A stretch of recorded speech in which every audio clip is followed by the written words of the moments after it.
starting not to really care about Trump on the racial front anymore, because his attempts to cure us of wokeness is only going to cure us of whiteness. Like, Pete Hegseth has done more to damage white male credibility than any DEI course of video I could make. Fascists is out here fumbling. I'm like, didn't racists used to be smarter than this? Like, did Elon Musk think that only Nazis bought Teslas? And no more arguing with MAGA. Let them argue with the prices of goods and services when them tariffs hit. Now, don't get it wrong. It's not that there's nothing to worry about. It's just that when you know Black history and how far we've come to even get this, my ancestral DNA, the things that I tap into make light work of these bozos easy. Like, comparing Trump to Hitler is unfair to Hitler. When you really understand the broad base of support that Hitler had, his basically 100% popularity, there was no resistance.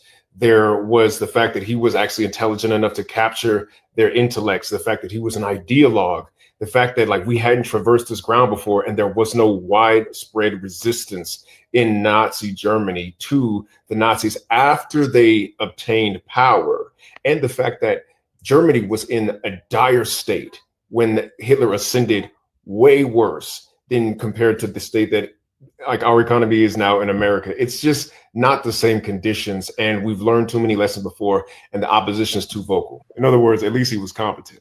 Like, had Pete Hegseth been a general under Hitler and made this kind of mistake, like, Hitler would have made him face a firing squad. Once again, I'll say, it's not that there's nothing to worry about, but when you factor in a broad sense, the lack of support, not only at home, but globally, when you put into context the fact that, like, not only is there resistance at home, but they can't get their act together, it's a matter of time. One thing you do for your state of mind is start thinking globally and understand that, like, if your perspective stays stuck in America, you're going to have your peace stolen every time. The fascist fumble has just begun, and I'm going to have a good old time watching these boys destroy themselves. Y'all keep your head up. Theo EJ Wilson. Until next time.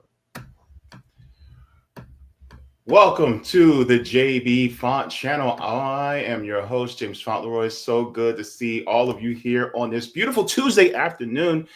Today is Tuesday, April 1st. It is April Fool's Day, but you will not be fooled here. So guess what? It is good to see all of you here joining me. Just to let you guys know, the Jaybefaunt channel is also part of Revolutionary Blackout Network. So you can find me there on Thursdays for the Savvy and JB Show and Sundays for the JB Show, and every Tuesday here at 3 p.m. Eastern Standard Time.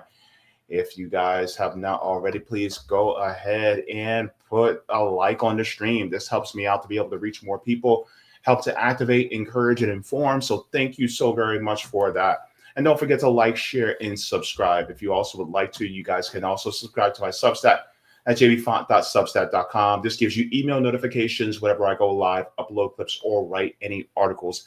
So you have that there. Now, whenever I have a guest, I want to be very respectful of their time. Hello to everybody in the audience. Hello to everybody that's watching on YouTube, Rumble, and Twitter. So good to have all of you here today. What are we going to be talking about today? Well, we're going to be talking about a few things. We have a couple of segments. So later in the show, we're actually going to be talking about Mississippi tax elimination. So we're going to be talking about the recent measures by the Governor Reeves of Mississippi to eliminate state income tax. And what can that mean for workers? So we're going to be getting into that. Towards the middle of the show, we'll be talking about the weakened direct democracy. This is really update on the weakening or the attempt to weaken direct democracy here in Florida. And so, look, there's some foolishness afoot, especially with people like Ron DeSantis and the Florida GOP. So we're going to be discussing that as well. But first on the show, we will be discussing with Mr. Theo Wilson. He'll be joining us. And my question really is surrounding this topic. Is the United States cooked? I seem to think so. So for that, we would like to introduce Mr. Theo EJ Wilson. Thank you so very much for joining. Nice to have you brother. On the channel. Happy to be here. Thank you so much for having me on, brother. Yeah, thank you very much for coming on. It's a privilege to have you.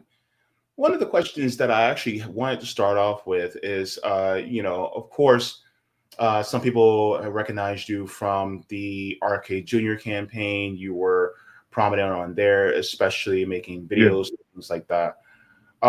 And since then, you have distanced yourself from RK Jr. He's been making some cringy missteps as of late. But one of the things I wanted to ask you is, how did you arrive here in this point in time when it comes to socioeconomic thought and ideology where you're at? Brother, I'll tell you, the Black experience guides my entire ideology. Having a firm rooting in history, as my ancestors told me, will give you some window into the present and the future. The hand of the past writes the present. So specifically speaking, I had a series of wake-up calls about the state of our so-called democracy. The first of which me being beat up by the police when I was 22 years old, handcuffed to a chair and assaulted. I say that was the last day that I was an American. Past that, I was just a African with American paperwork. But that was the last day that I could call myself a member of the body politic as described on paper. BLM, big front for me. If I'm beat up by the police, which side of this thing you think I'm gonna land on? You know what I'm saying? My homeboy got killed by the cops and I began to speak out. And I saw Trump's first term coming before Barack Obama left office because I created a fake profile in the alt-right. I went undercover with them for 8 months. And I did a TED Talk about it that went pretty viral. And that allowed me to build my platform and open up my ability to speak at universities. But it gave me a really deep understanding of fascism, American fascism. Yeah. By understanding the human elements behind the politics first. Sure. And now that I've got a good grasp on that, that's what informed me that if Robert Kennedy, and I was his advisor for African-American affairs, should join Donald Trump, and I made it clear, and a lot of them are still mad at me about this. I said, I can't go with you. I can't go with you. I know what they want, and I know who's behind Trump, and I will not join that team. Love Robert, can't do this, bro. Wow. Yeah, you know, a lot of those of us who are Black Americans, you know, Black people who are descendants of immigrants, they may have similar but, you know, somewhat different experiences. But those of us who have lineage here from the days of chattel slavery, like myself. Sure. Yeah. My fifth great grandfather was born in Essex County, Virginia in 1792. So, you know, the thing is like, we have an experience here. I feel like where the pain is carried over from generation to generation, and the warnings are carried over from generation to generation. And if you had asked me maybe 5, 6, 7 years ago, right, James, is this country fascist? I say, well, it wasn't at first, but it is becoming that way. That's the me from 5, 6, 7 years ago, right? Right. But if you were to ask me today, I would say it was born fascist.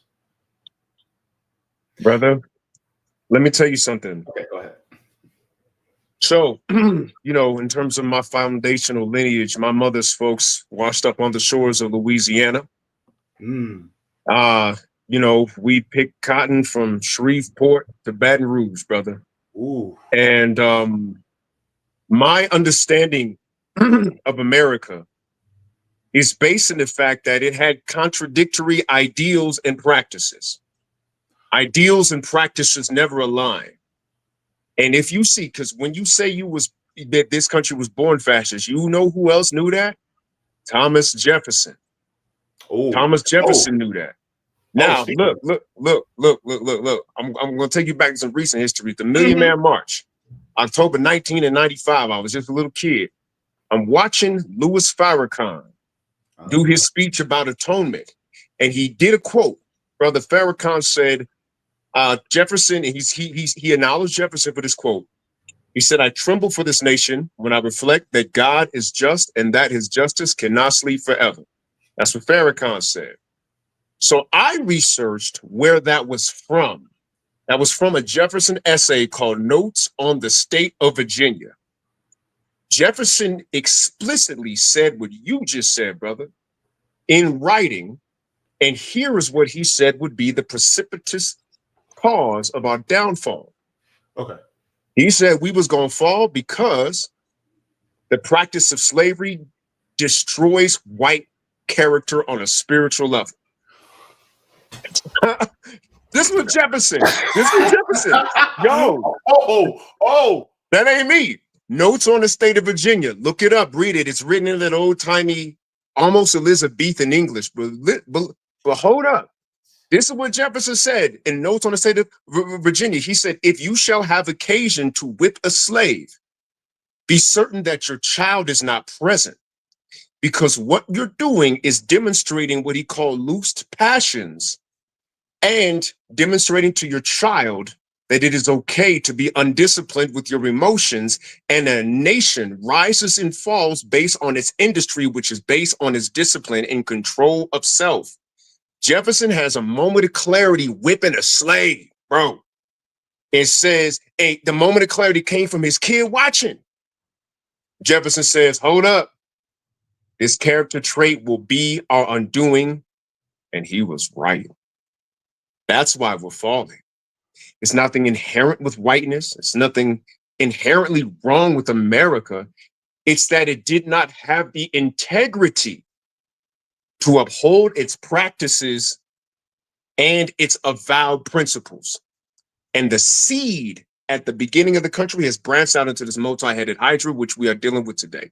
I'll stop there. Because the practices and the values are incongruent. They're mismatched. And so therefore one is going to overtake the other. Yeah. You actually reminded me of I could barely hear you, good brother. I don't know why. Maybe I was too loud on my end. Maybe it was took down. Hold on, big bro. Sorry. Yeah, go ahead. I was having a hard time hearing you. Okay, can you hear me now? Can you? We gonna go with it. Yep. Okay. So one of the things that I wanted to reflect on was a lecture by Dr. Joy DeGruy.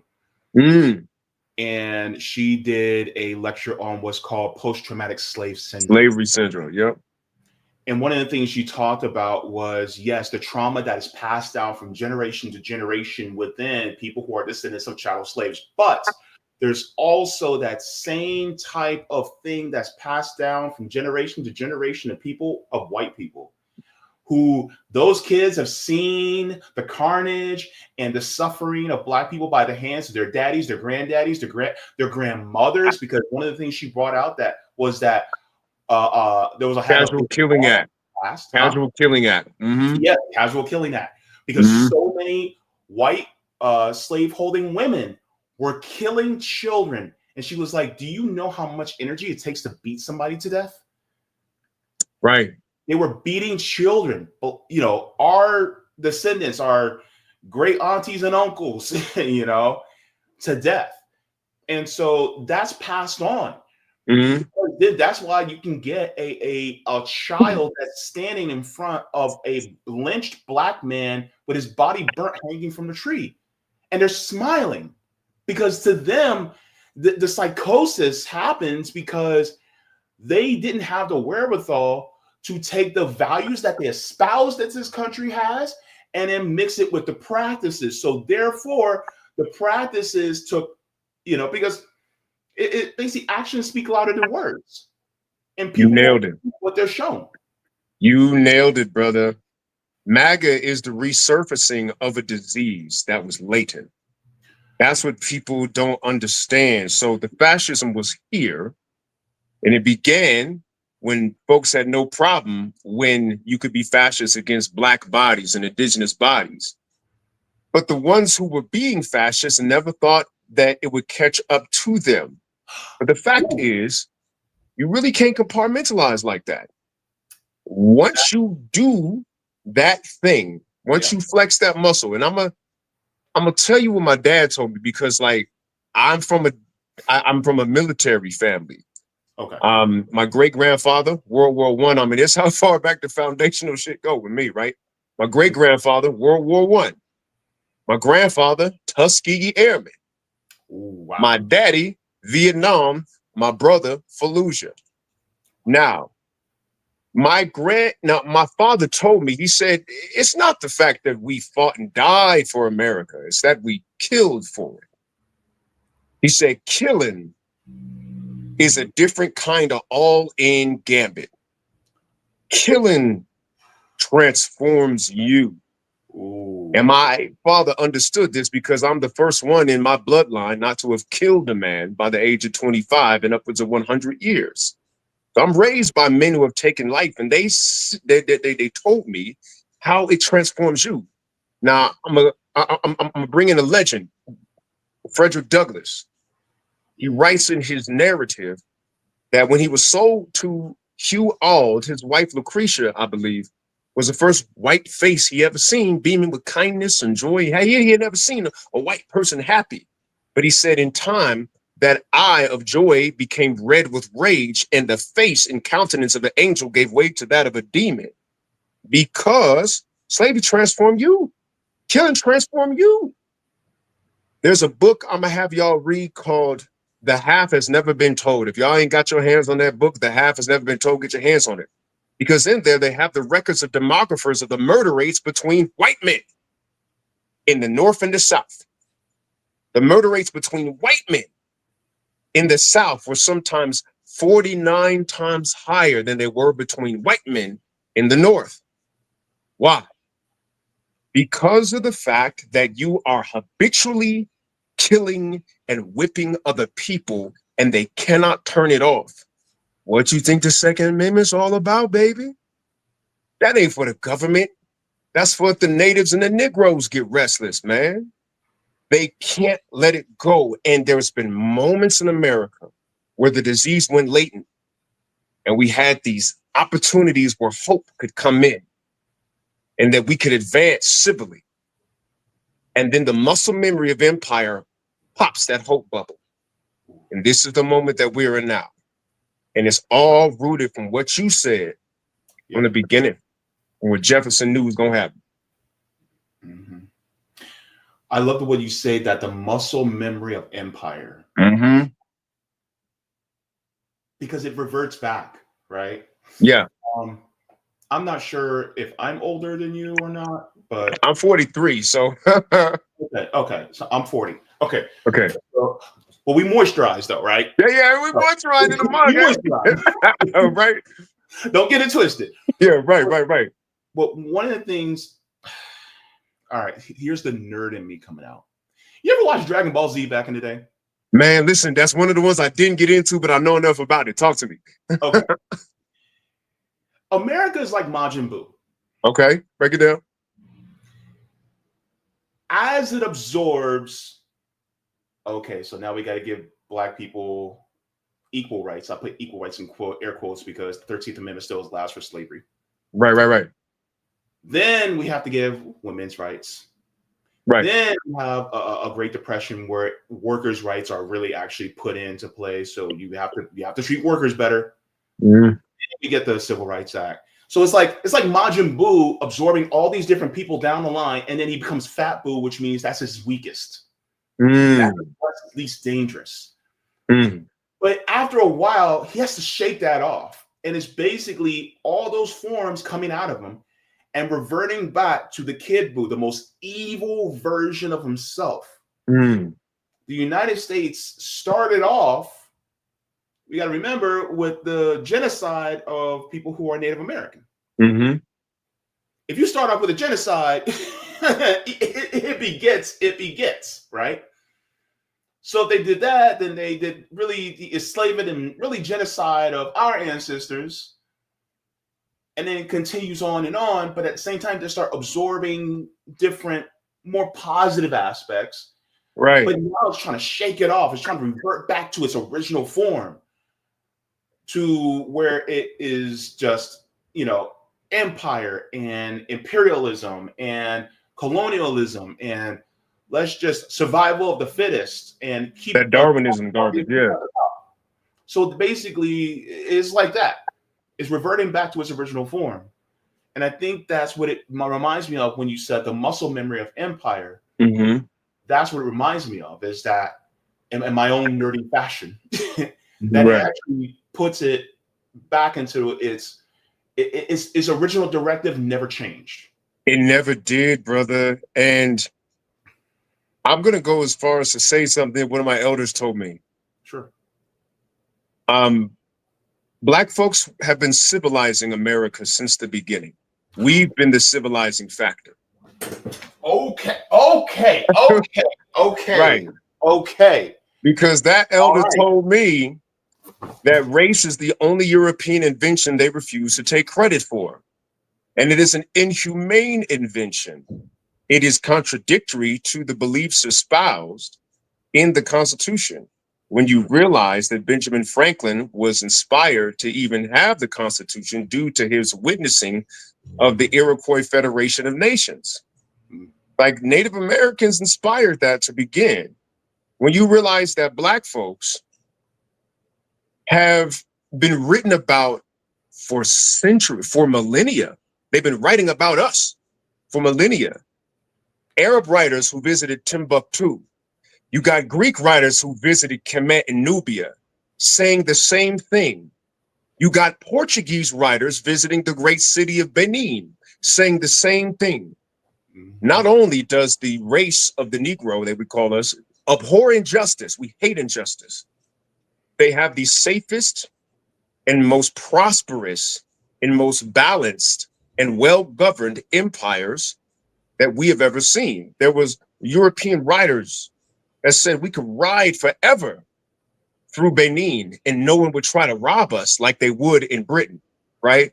You had Greeks saying the Ethiopians are favored among the gods, not because of their height and their strength and their beauty, but because they are a literally almost inherently peaceful people that will best you in a fight if you get froggy with them. They was, our ability for combat has been known as well.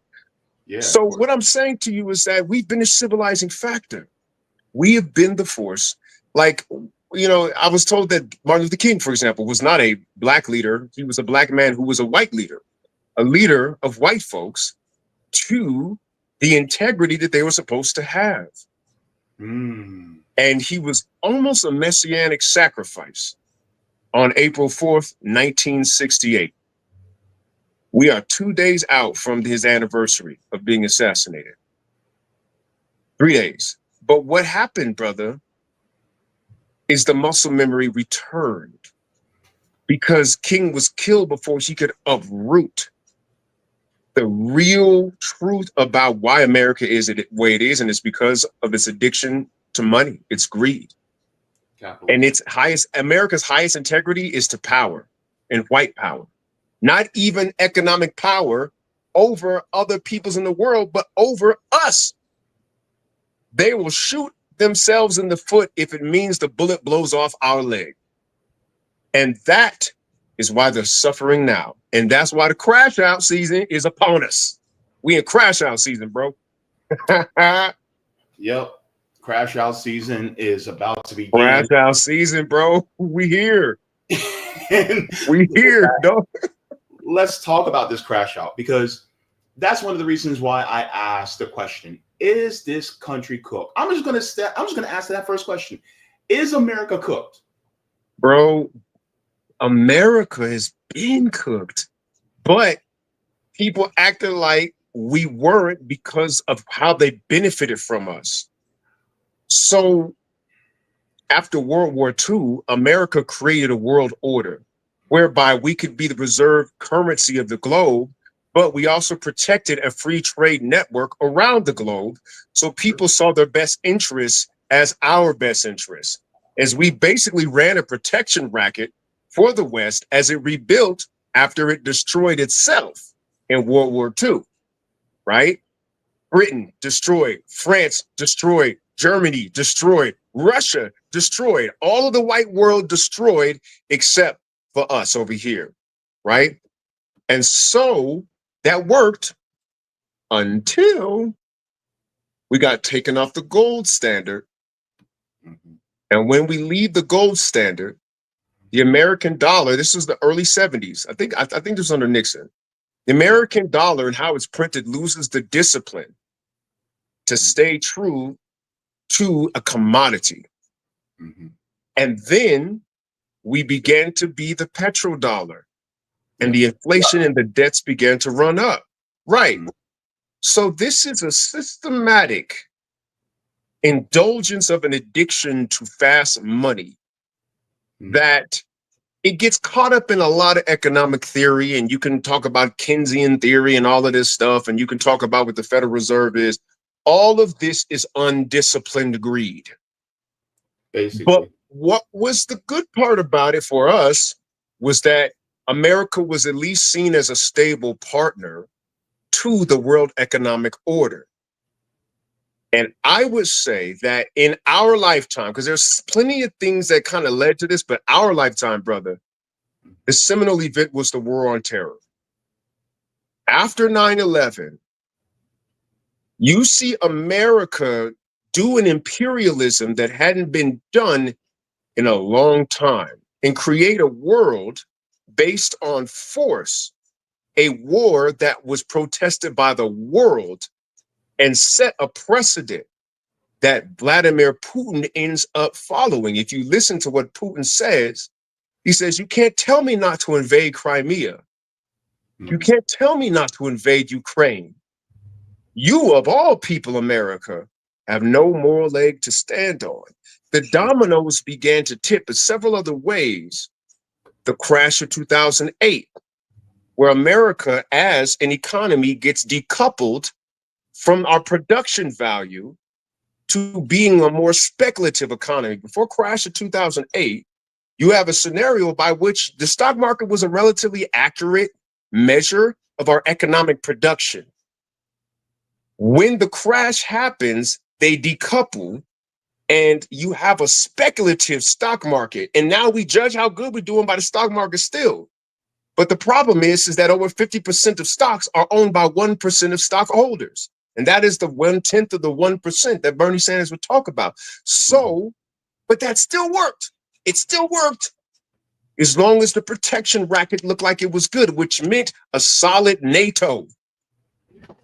The precipitating event is the invasion of Ukraine, because BRICS is building at the same time, right? BRICS, Brazil, Russia, India, China, South Africa, they're building at the same time. China says, I'm the money man. Russia says, I'm the muscle. And if Russia can win against America in a proxy war against Ukraine, BRICS has the capacity to say, we'll back y'all up. If you want to split from American and Western imperialism, we'll back y'all up. Burkina Faso and Mali took Russia up on its offer, kicked out the French. This was happening. That was the same weekend of the Alabama brawl. The same weekend of the Alabama brawl, some was in the air. We was froggy. Yeah. Black folk was froggy. That same weekend, Niger kicks out France with the help of Wagner Group from Russia, right? The new leader of Burkina Faso, Captain Ibrahim Traoré, kicks out France with the help of Russia, right? Exactly. And then Trump gets elected, pulls out of NATO, and defangs it from the muscle that got NATO's will done. Trump ain't trying to hear NATO.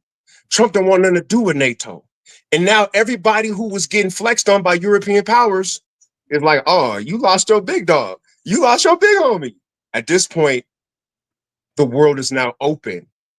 And this is how we precipitate the fall of America.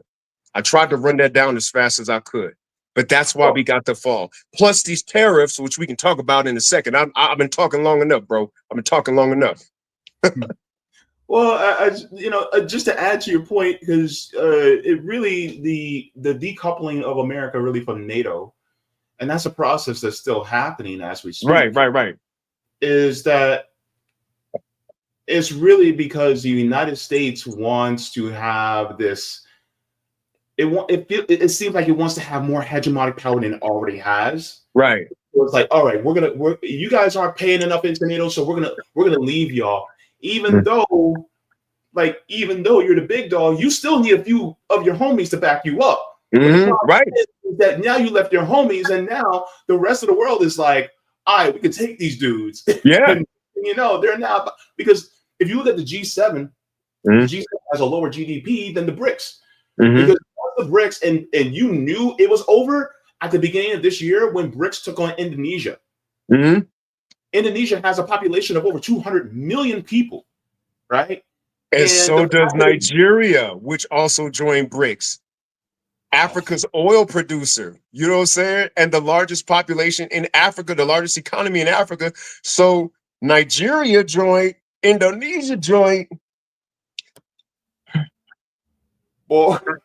And now NATO loses the muscle that used to be. Come on, France. Who you think is selling France's military infrastructure? Bro, France can't do nothing to Burkina Faso when it flexes the new equipment that it got from Russia. So Putin backs up. Putin backs it up. He says, we're the new protection racket. China's going to give you the money. Yeah. We going to give you the muscle. If you got a problem with any Western power, come see us. Africa said, I bet. And it worked. And the world is watching Africa make it work. Here's some infrastructure for you. Right.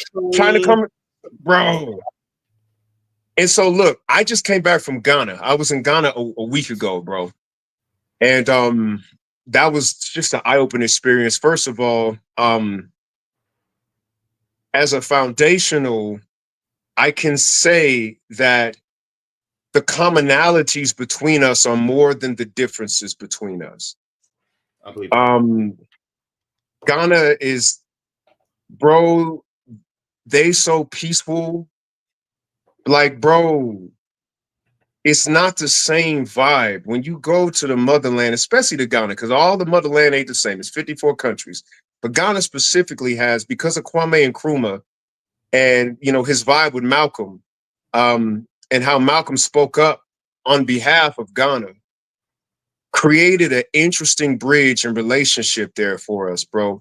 So they got, I could see why if you went to another country in Africa, you might not feel the love. But Ghana, I'm gonna put it like this. Ghana takes school groups to Elmina Castle and the slave castles and teaches them the history. There's other countries in West Africa that have slave castles that don't do that. Ghana reaches out to us actively, bro, and be like, FBA is our brothers, bro. So and they just peaceful, physically just beautiful, bro. Like, you know what I'm saying? It's a thing. But also, they're connected to the other side of the world that's rising. You know what I'm saying? Yeah. Africa got problems, dog. I ain't gonna front. Like, it ain't Wakanda yet, homie. It's not Wakanda yet, all right? But you could tell that within about 7 to 10 years, Accra gonna be popping on a level that we don't quite understand, bro. In 7 to 10 years, if the investment keeps going that way, and if Ghana keeps building its military, and the president of Ghana is friends with the president of Burkina Faso, who was like, all colonizers get out. All colonizers get out. The president of Ghana just shut down a U.S. air base in Ghana. Oh, look, Ibrahim, he doesn't play. Ibrahim don't play, dog. I said, I took one look at that brother. And then there was speculation that he was going to be taking money from the IMF. Next thing you know, he said, we're not taking money from y'all. Right. I was just like, no. He's Thomas Sankara with a freaking bazooka. He's Thomas Sankara with a bazooka. If you don't know Thomas Sankara, I know who Thomas Sankara is. Right. Thomas Sankara was Burkina Faso. He was the dude who was like, I'm actually going to do this right. I'm going to raise the standard of living for my people. I'm going to actually pull my folks out of like poverty, and his programs work, and he was assassinated. So Ibrahim Traore took notes and was like, got it. Arm up, strap up, got it. And when I strap up, I'm not touching none of y'all. If you notice, he don't even shake hands with people. He just be pounding folks out. He actually wears gloves all the time. He don't play that, bro. So he's learning from the lessons of the past. And I'll say that Ibrahim in Burkina Faso is teaching us a valuable lesson about where Black folk need to go. It's a very powerful thing. It's the difference between, see, I'm gonna get in my Black history, you know, I'm gonna get in my Black history. Please, Egypt and Nubia. Egypt relied on like magic and like trade. Nubia relied on bows and arrows. Like they was about that scrap. They was about that fight. And Nubia was never conquered by anyone outside of Africa. And part of it is you have to keep that which is wonderful about Black folks, our humanity, our proclivity to give and share.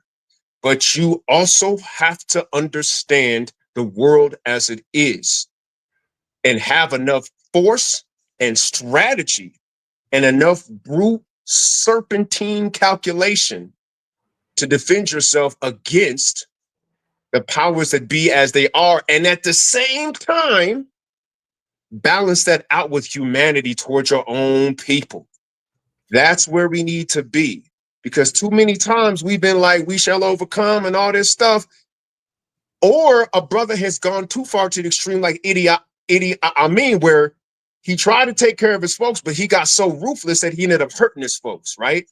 Yeah. He did try to protect Africans, but then he just went and turned on Africans in a weird way. Ibrahim's right in the balance. Yeah. Protect your folks, be cutthroat enough to do it, but also be humane and uncorrupt with your own. That's the move. You know, okay, so I was an evangelical for almost 20 years. Okay. But I'm gonna bring something out real quick.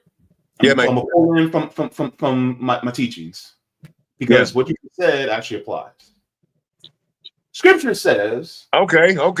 Yes, sir. Be as cautious as serpents, yet innocent as doves. Right. Meaning, like my boy in Heartlands Media, Kid Cabello says, keep your head on a swivel. Right. And the thing is that it means that your muscle is not just used to build, but it's also used to defend. Right. But what you defend, you're kind and tender towards. Right. Those to threaten the peace and the liberation of the people that you're trying to protect, you're fiercer than a mug. Smoke all day. You know what I'm saying? That reminds me of Captain Ibrahim Traore. Stays strapped. When they meet him, he's got a piece on him at all times. At all times. Period. Even though he's smiling at you, he's giving you daps and everything, and he's probably really cool with you, but he's going to keep that wall there. Right. But ultimately, it's like, no, I'm here in order to make sure our people are liberated. Because it reminds me of Kwame Ture when he was talking to a young woman, and he said, and she was like, well, we want peace. And he's like, no, peace is the white man's word. Liberation's our word. That's what we want. Liberation. And I think that's what the difference is, because peace is, you can have peace even though somebody is suffering in quietness. Right. So there was a book by the ancient Indians called the Mahabharata, and the young warrior asked the wise man, when is peace not peace? And the wise man answers, when it's tyranny. There is a way to have peace that is absent of justice. And even Dr. King said, that's not the peace that we want. And so we Black Americans are incredibly resilient. Ain't no arguing about that. I would advise us, and you're already doing this, you're already looking internationally. And though there have been issues with some of us who have immigrated to this country of our same hue, who look down upon us, I figured out where that's from. It's a little phenomenon that nobody talks about called hyperselectivity. Hyperselectivity, and this was written about in this book about reparations. What is the name of that book about reparations? Anyway, it talks about this immigrant phenomenon where certain countries only send their 1%. So they was used to looking down on people anyway. That's hyperselectivity. So it's like, let's say a hyper-selective nation is Nigeria. A hyper-selective nation is also India. They only send the 1% of their country and their children over. So there was an elitism that came from them coming from that class, but it's not a reflection of everyone from that country. True. And because we have ran into folks from hyper-selective classes from the continent who's used to looking down on folks, you know, black people don't play none of that. We be like, man, F you too. You know what I'm saying? But the facts are, the BRICS nations have been enabled by Trump's stupidity. They've been enabled. I got brothers on the continent now talking about, hey, if you look at it, Trump is the first pro-BRICS president. He's breaking up the economic alliance. He's causing economic hardship to America. He's destroying the intelligence communities, which have been inflicting covert and overt harm and coups and assassinations on these up and coming countries. Now Trump ends up toppling the intelligence community. That makes him, in the eyes of many, a pro-BRICS president. So it's a non-intentional. It's not intentional. No. He don't mean to do it, or maybe he does, depending on what you think he has going on with Vladimir. But some people say they got a little thing going on. I don't know. But thinking in terms of the global economy and what's up and coming, if there's a way to invest online in a new BRICS currency, like, I'm just saying, look at the stock market. Like, I ain't gotta tell you nothing. You know what I'm saying? Everybody hurting. And everybody we trade with finna be hurting. So if you want to get your money right while it's still worth something, a smart investor thinks globally. And there's opportunities. And some of them are in the black world. Just saying, I came from Ghana and I'm letting you know something's going on. Yeah, I mean, yeah, and I just wanted to share this as well, because since we're talking about BRICS and since we're talking about really how cooked America really is, some things are happening in Asia too. And Asia, yep. Yeah. And I want to share this because my homeboy from my comrade from RBN, Nick, he kind of lays it out. And wait, that's not the one I want. He kind of lays it out about what's going on in Asia. And when I saw this, my eyes got big. I was like, oh, what's going on? So let me play this and I'll talk to you about it on the other side.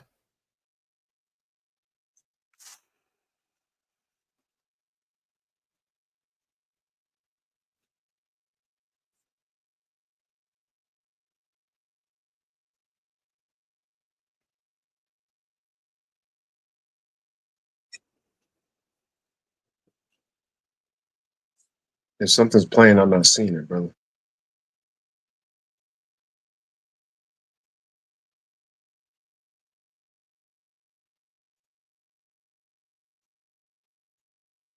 Is something playing, brother? I ain't seeing it.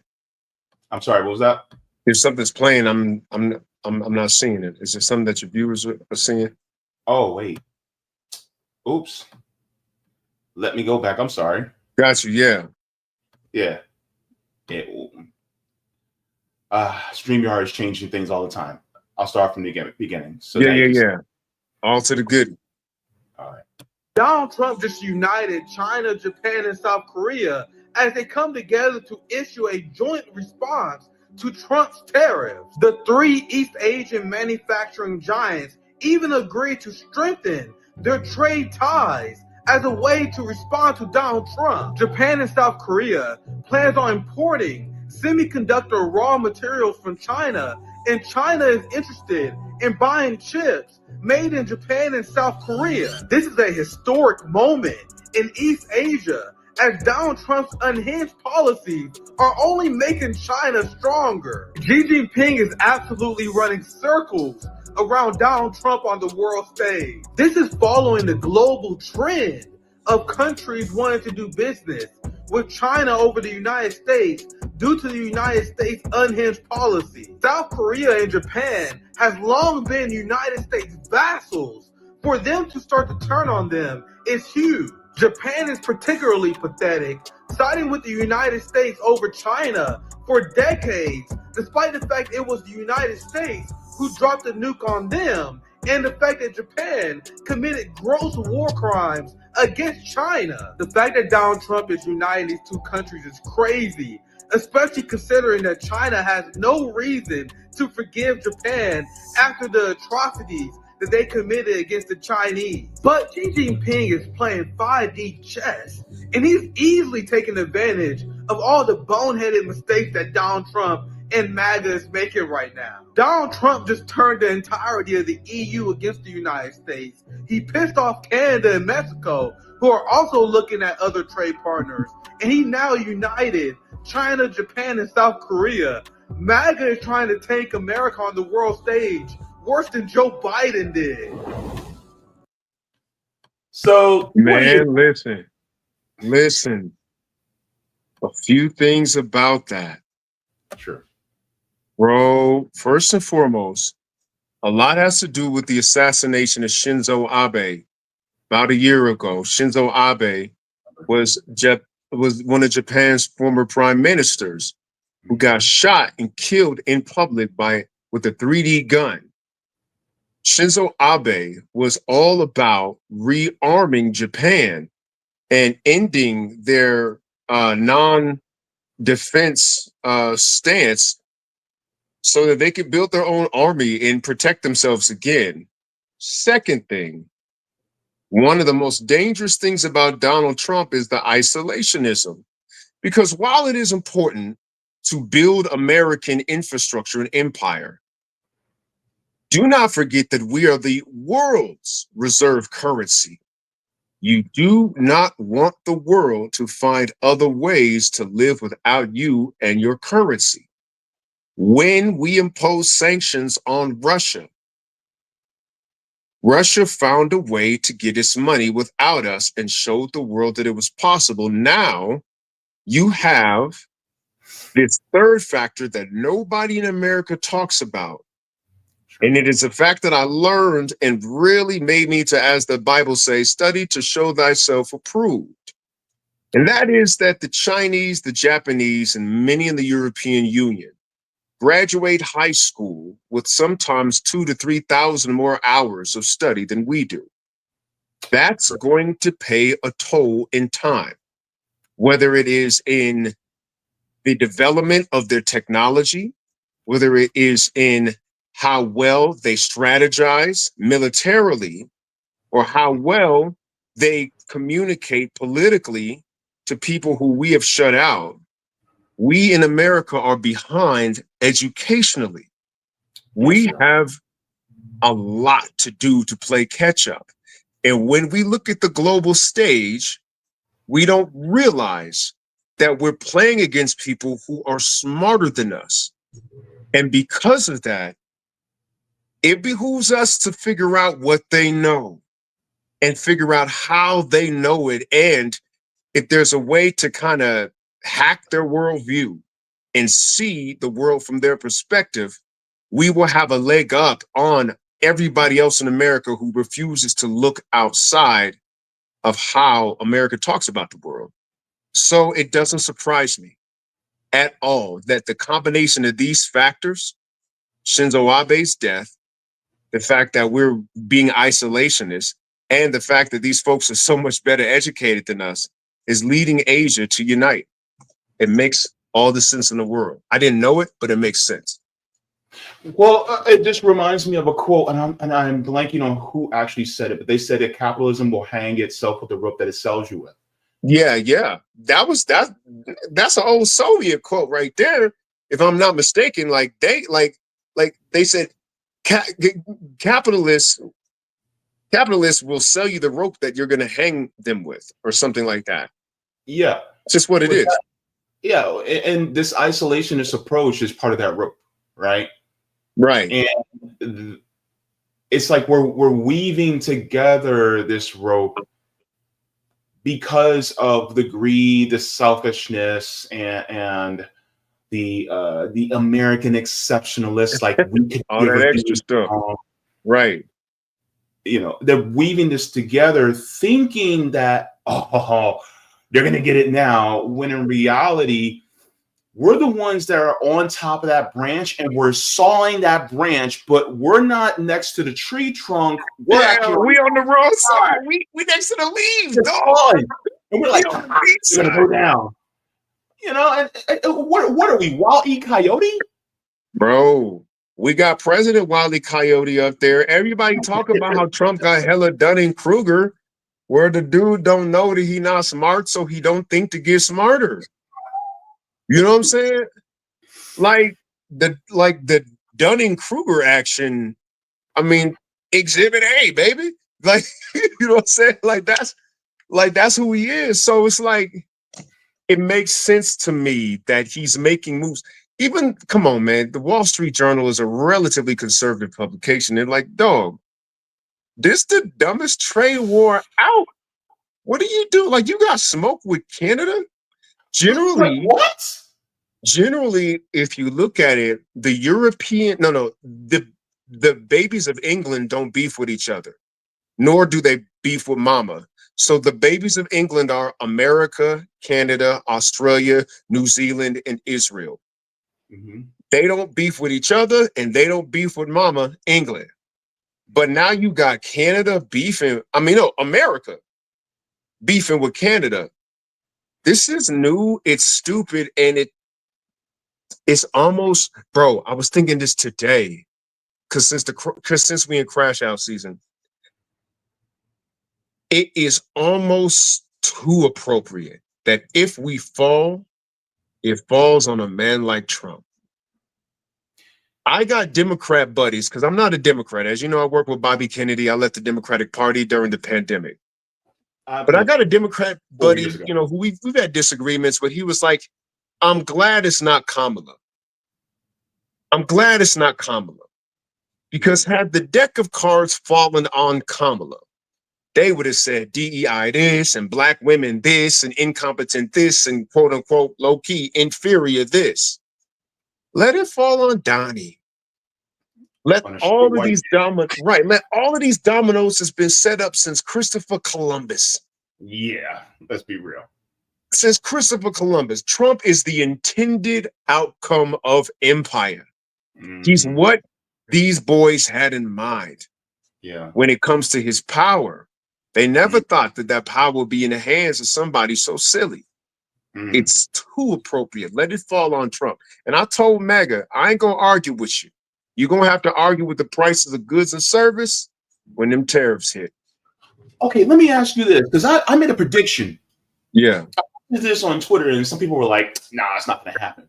I said, mark my words, but between October of this year and January of next year, about a third of Trump voters are going to hate his guts because he is working against them. I'll give you an example. Focusing on transgender mice, which in reality it was transgenic mice. Yeah, it was a whole different thing. It's a whole different thing. It's a whole different thing. Changing the name from Mount McKinley, wanting to, he's doing all these things that do not benefit anybody economically from a material standpoint. He's doing all the things that are anti-woke. And the thing is like being anti-woke is not going to cause your rent to go down. Being anti-woke not going to cause your job to pay you more. It won't. Is not going to save this environment. Do you see the raging hurricanes that we had last year? The fires we had this year in LA. Exactly. But yet they think that that's going to answer all the problems. Look, I want to talk about this, but a lot of people are talking about it. But I'm like, okay, you guys want to deport all the immigrants? You guys want to do mass deportation? Okay, now your kids, 5, 6, 7 years old, may end up having to go back into factories again because they need those people to work. You know what I'm saying? Bro, you're so spot on, homie. And, you know, I'm at time right now, but I'll say this. Mm-hmm. I'm at time, but I got to say this. Mm-hmm. It's the addiction to whiteness. It's the addiction to whiteness. When you have a choice between whiteness and humanity, they have chosen whiteness time and time again. And it has always been the thing that would sink them, brother. This is the demographic shift. This is Francis Cress Welsing.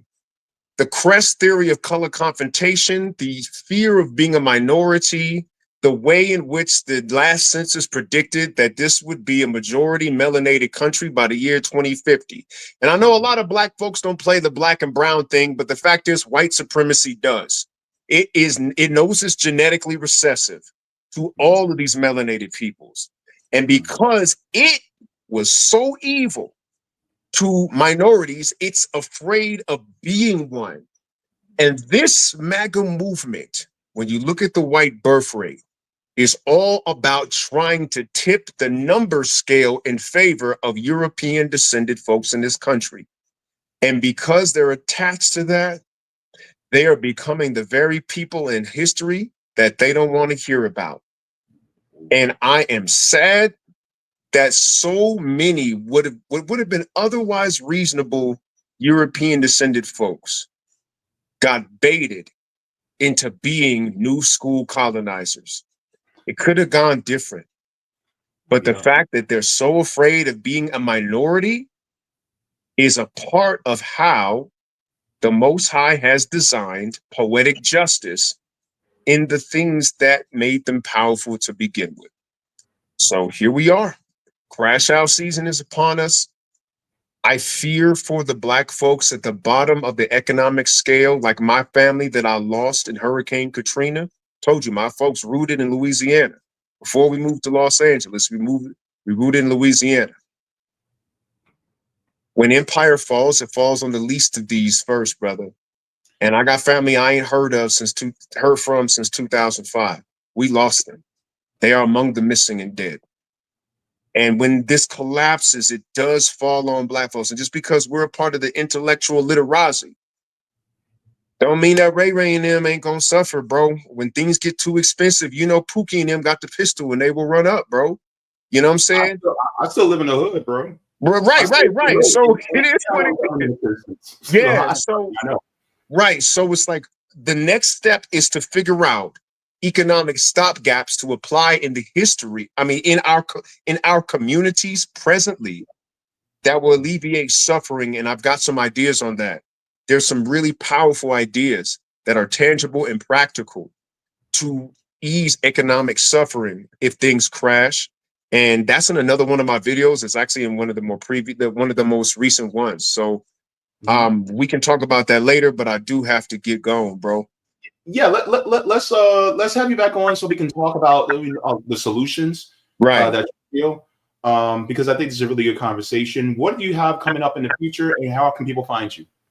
Right now, I'm working with a group called Earth X. I'm doing some documentary work around the climate and those who are restoring habitats. A great deal of them are happening in Africa. If you ever heard about the Great Green Wall of the Sahara, if you haven't heard about what's going on in the Green Belt movement in Kenya, the shade planters in Ghana, which is where I was, those who are replanting shade trees. So I'm working in the climate space right now, and there's some beautiful stuff coming out that I can't wait to share with y'all. But that's going to take me to Texas a couple times next month. But I should be able to fit some time. Bro, I'm a fit in time for you, homie. I'm a fit in time for you. So you let me know what's next and we'll get it done. All right. Definitely. Thank you so much, bro. It means a lot, man. Look, I appreciate this conversation. You have raised the level, and I just wanted to say that I appreciate having you on. So have you, man. So have you. Thank you very much, bro. And we will talk next time, homie. All right. You have yourself a good one. Yes, sir. Peace. All right. All right, everybody. So that was Theo Wilson. If you guys would like to, let me get the the link to his Instagram so you guys can go to his Instagram. He puts out videos quite often talking about the state of the world, the state of the Black community, geopolitics, things like that. So if you guys would like to, you guys can actually go to his Instagram and look at his Instagram. I'm not sure. Wait, I should have asked if he had a TikTok. He probably does, but go ahead and subscribe to his Instagram. Thank you so very much. And if you guys have not already, go ahead and give a like to the stream. That helps me out very much. Thank you so very much to all of you for joining in and watching and sticking with me throughout the rest of the show. It's going to be a really good one. We're going to have a lot to talk about. So with that being said, I changed things around. So now I can actually get the Rumble chat in here. So I don't have to go straight to Rumble anymore. I still am going to check to see if I have any Rumble rants. So I'm going to check that really quick. And then we'll go into the rest of the chat. Oh, okay. I wonder if that shows up. Actually, you know what? It should be showing up because now I have Rumble enabled in my apologies. I'm just checking to see if it's in the chat as well. It probably is. I just haven't got to it yet because I haven't scrolled enough. Yeah, I see it. Okay, so it is coming in through.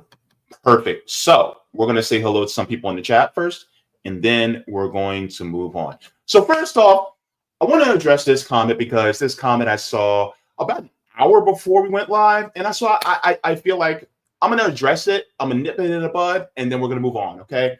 So whoever this is, Colorado People's News, says Jesus effing Christ, Theo Wilson is a paid Blue Mafia op to protect Blue Mafia, massive crimes, and white supremacy. He also did commercials for RFK Jr. First of all, number one, where's your evidence that he's with the Democrats? First of all, you got to have evidence in order to be able to make a claim, right? And then also commercials for RFK Jr. I mean, I did a commercial for Bernie Sanders when I used to think Bernie Sanders was the guy. We all evolve, we all grow.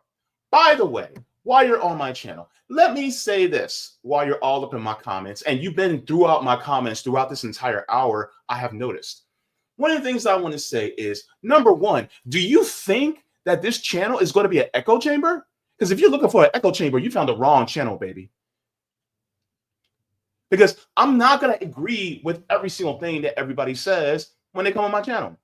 I may end up having people, and if they say something that does not jive with my values, I will challenge them on it, right? But at the same time, if I have somebody that's in a position of power or a position of influence, then I will also hold their feet to the fire. But I'm not going to have everybody on that I'm going to agree 100% with, right? For instance, I've had a libertarian on here named Larry Sharp. Brilliant brother, right? And we have some disagreements on certain things, right? I'm a big old commie. Larry Sharp's a libertarian. But the thing is, it's like, number one, there's some knowledge that I can glean from him, number one. Number two, if there's something that I feel that he gets wrong, I'm going to push back. And of course, if I come on his channel, he'll push back against me. But the thing is that ultimately, you don't make an echo chamber, because how can you grow if you're constantly listening to yourself talk? So that's all I'm going to say. I'm not going to give any more attention to you. I wish you peace and I wish you well as you move along to another channel, because here's the thing. You actually had to subscribe to my channel just to be able to make that comment. That's how I had it set. So, I mean, if you think that way, then all right, then the 4,888, if it goes down to 4,887 subscribers, then I'll know it's you. And peace be upon you. Wish you love. But the thing is, it's like, this is not going to be an echo chamber, number one. Number two, I will be pushing back on ideas that I find wrong or inaccurate. And that's that. If you want an echo chamber, go in the bathroom, Good, look in the mirror and talk to yourself.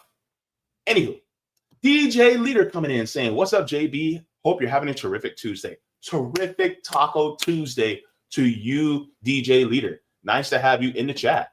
Nice to see you. All right, we have Matt John coming in saying, blessings and happy Fool's Day. Man, good to see you, Matt. All right, thank you so much. Jacqueline, so good to see you, my homie from the British Isles, coming in saying, hey, everyone. Hey, JB, so good to see you. We got Mouse coming in. Mouse has sniffed his way in, and Mouse is sitting on our lap and just chilling out with us. Mouse says hello to Jacqueline.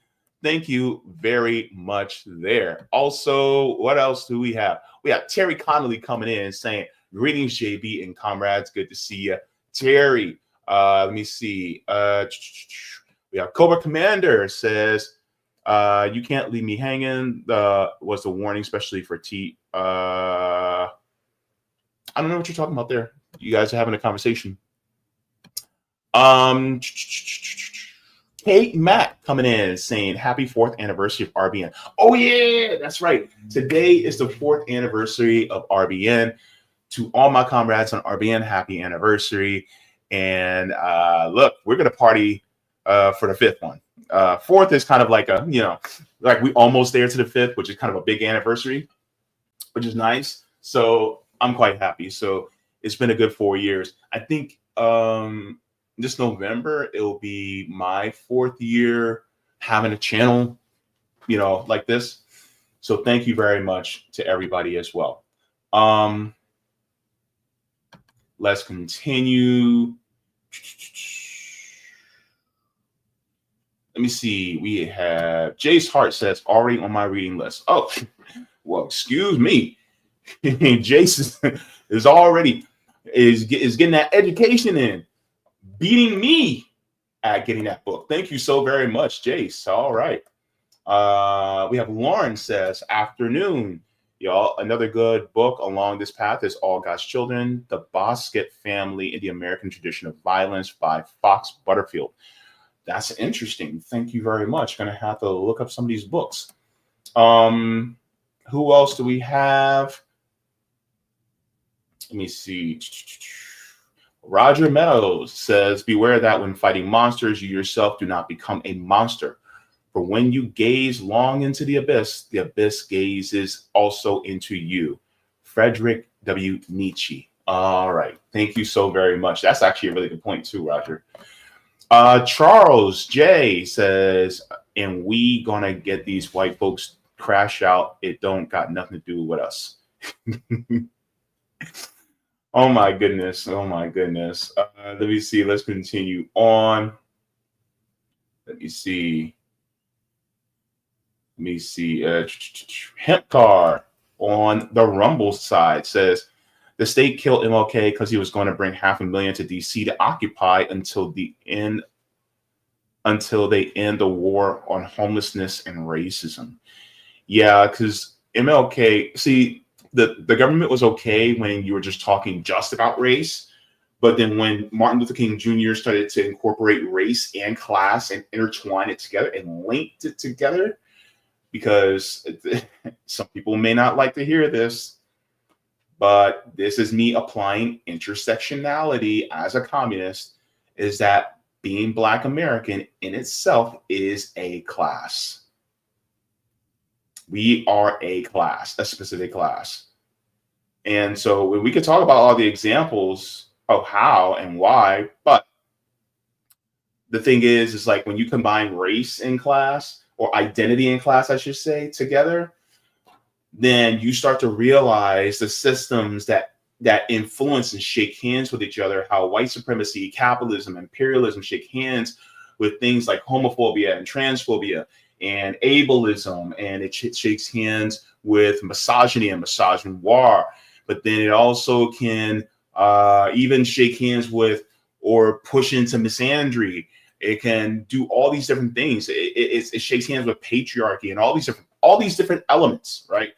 So I think that that's why MLK was a threat. And Malcolm was also a threat. because they were arriving to the same position, just from different sides, right? And I think I'm pretty much through. All right, I think I'm pretty much through.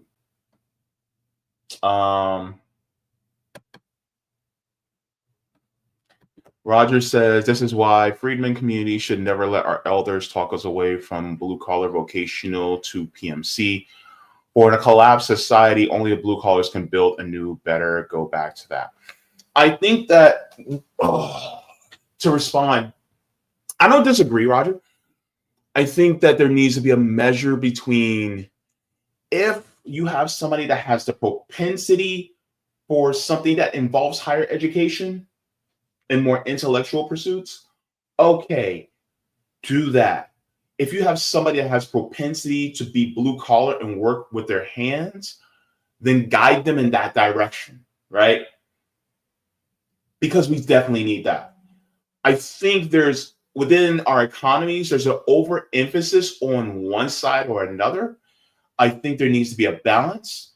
I think there's an oversaturation right now of college degrees and people that we were taught, you know, because I would consider myself, you know, part of the Huxtable kids generation, because I was basically Rudy's age, that we were taught, oh, the only way you can actually have worth in this country is to go to college and to get a college degree and apply to be in that white collar position, right? That's the only way you'll actually have any worth.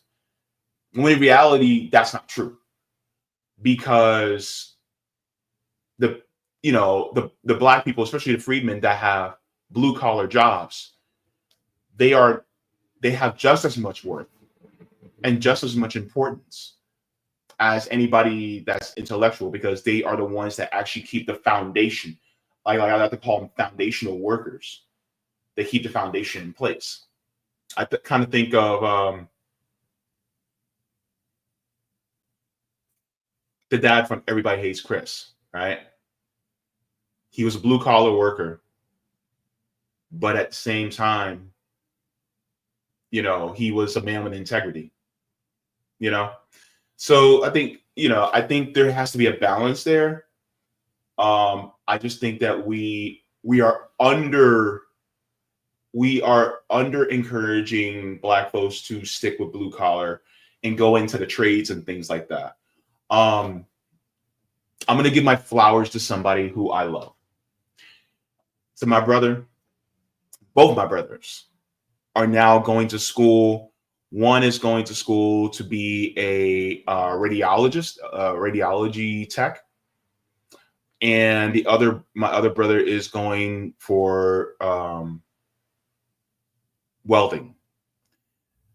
All of us, I'm the youngest of all my brothers, and they're both older than me, and they're going back to school for trades, one in the medical field and one in the industrial field.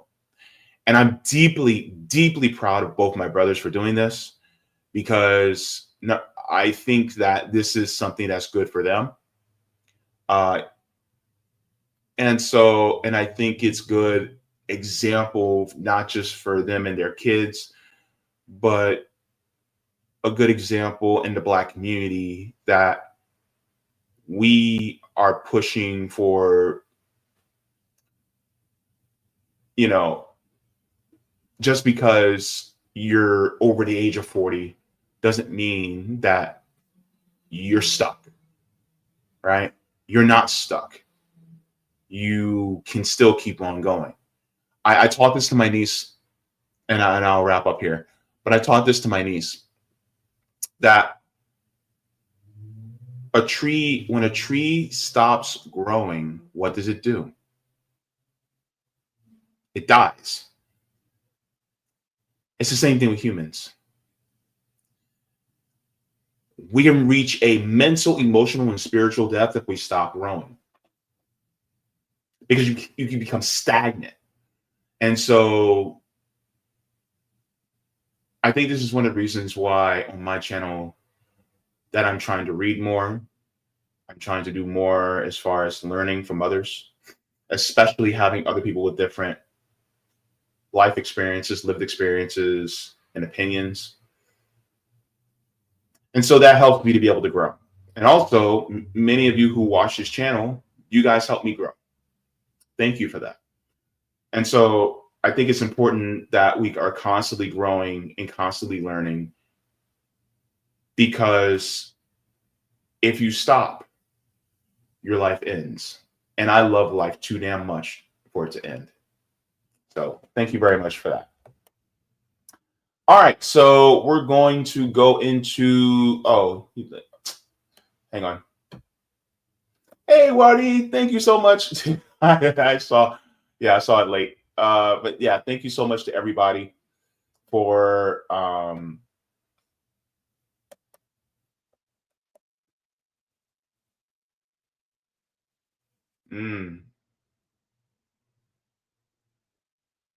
let's go into the next. Actually, you know what? Let me do a Patreon shout out first.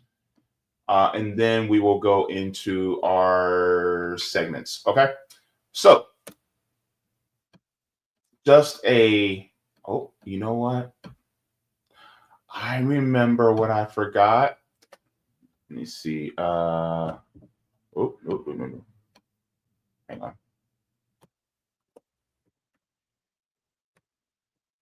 Got it. I had some issues with StreamYard, and it's a whole nother thing. So, but yeah. Okay, so let's go and let me share the screen.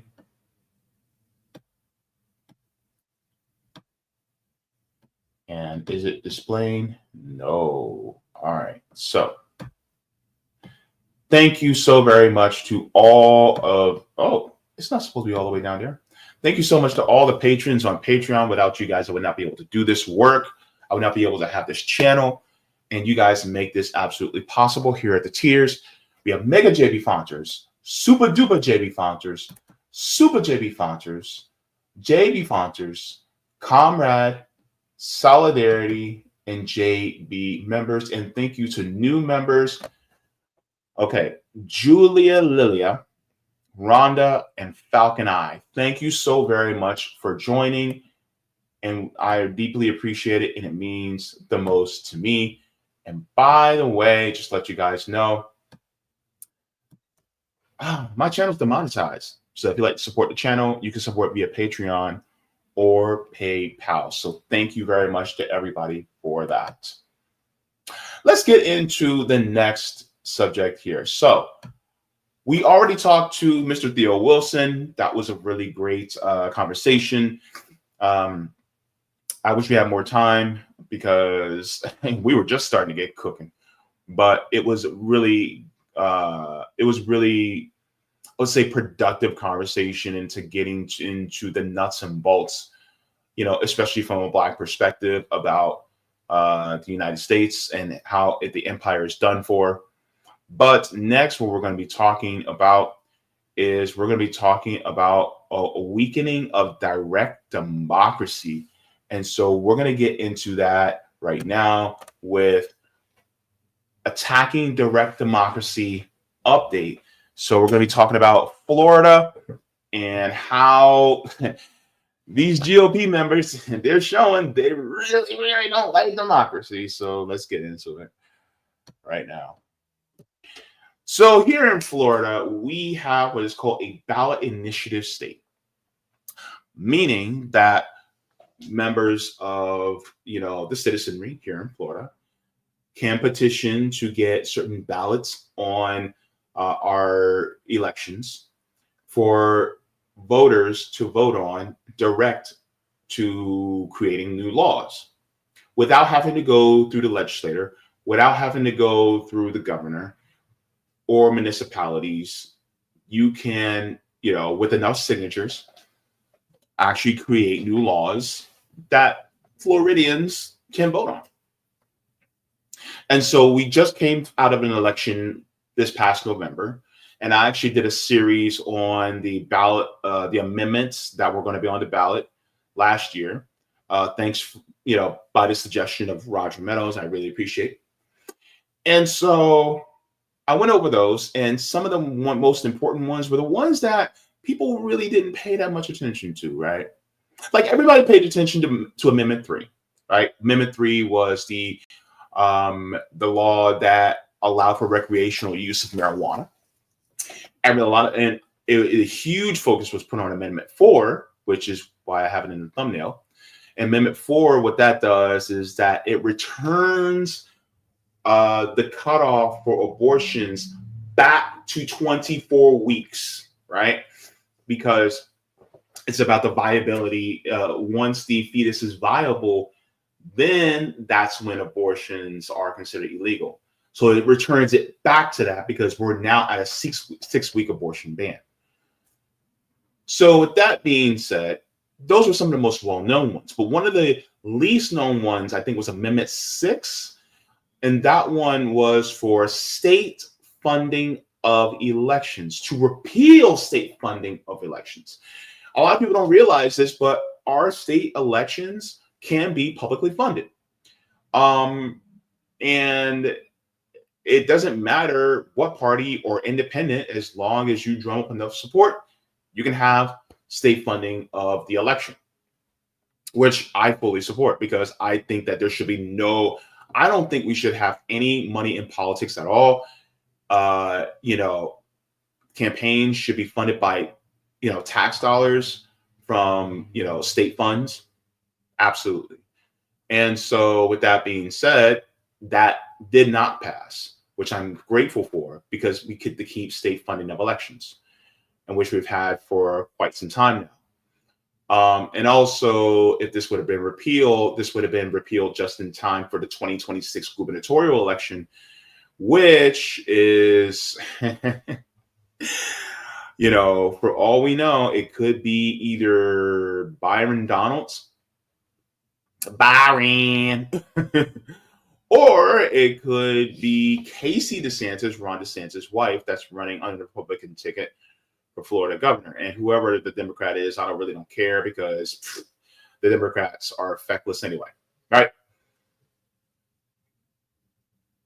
But the issue is that Ron DeSantis and the Florida Republicans are actually attacking direct democracy.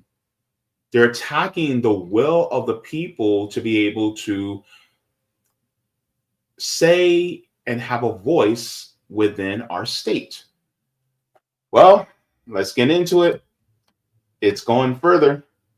And I'm going to tell you right now, if you truly believe in the rights of Floridians, especially when it comes to our direct democracy, you need to pay very close attention to this. So out of Orlando Weekly, it says, bill making it harder for Florida citizens to put amendments on the ballot heads to House floor. Now, before I get into this, let me share something with you really quick. Back in 2018, we as Floridians voted to give voting rights back to formerly incarcerated felons or former felons in the state. We voted for that. Yes, a red state voted to give voting rights back to people who served their time and now they're citizens again. What did the Republican-led Florida legislator do? Not that the Democrats would do anything better, but right. But let's lay the blame where it belongs. They put a paywall in between people who are formerly incarcerated and being able to vote again. So you got to pay to vote. You got to pay back the fees and the levies that are put against you, the court costs and all that, before you can get a vote. Essentially making it so that you actually have to pay to vote, meaning that it's a class issue. Because if you have a felony and if you're affluent and if you can just pay those off, well, then you get your right to vote back. But if you're not, which is most of us, you don't get that say, which also means being able to vote on ballot measures too, which is also a class issue. And it also disproportionately affects a lot of Black people. So the Republican legislators saw that and saw how we were like, hey, we actually are okay with the formerly incarcerated being able to vote again. We also voted to give ourselves a $15 an hour minimum wage. And then after 2026, when it achieves $15 an hour, the minimum wage actually grows with adjustment to inflation. A red state voted for that. We barely missed on overturning the abortion ban. I'd say this, if Kamala Harris wasn't running and there was actually a Democrat that actually had better policies and they actually ran on something close to what Bernie Sanders did, I honestly think that more people would have came out and Amendment 3 and 4 would have passed because they barely lost. So number one, we would have recreation of marijuana. Number two, the abortion ban would have been returned back to 24 weeks. Or is it 26 weeks? I think it's 26 weeks. And so, I'm sorry, it's 24 weeks, but it's the 6-week abortion ban. But anyways, the legislator was looking and they saw that when it comes to economics, the pro-worker, pro-social welfare mindset is actually more prevalent within Florida than people are willing to admit. Because ultimately, some conservatives, they look at the greed of corporations. They look at the problems that corporations and the wealthy do. And some of them, they're like, yeah, this isn't okay. And people deserve to be able to have a floor. And a lot of them, this is why sometimes it's easier for those of us who are socialists and communists to actually talk to conservatives because, you know, in some ways, you know, they get it. They get the system and how it is from an economic standpoint. They don't necessarily get it from a social standpoint. And and you have people who are fooled on both sides, both Democrats and Republicans, liberals and conservatives. They're fooled. The voters, I mean, they're fooled, right? And so seeing that and then seeing how these amendments barely eked out is freaking the Republicans out. Because that means that it's just a matter of time before we start to want to enact other policies. I guarantee you this, if a single payer healthcare system was made available to Floridians, and let's say hypothetically there was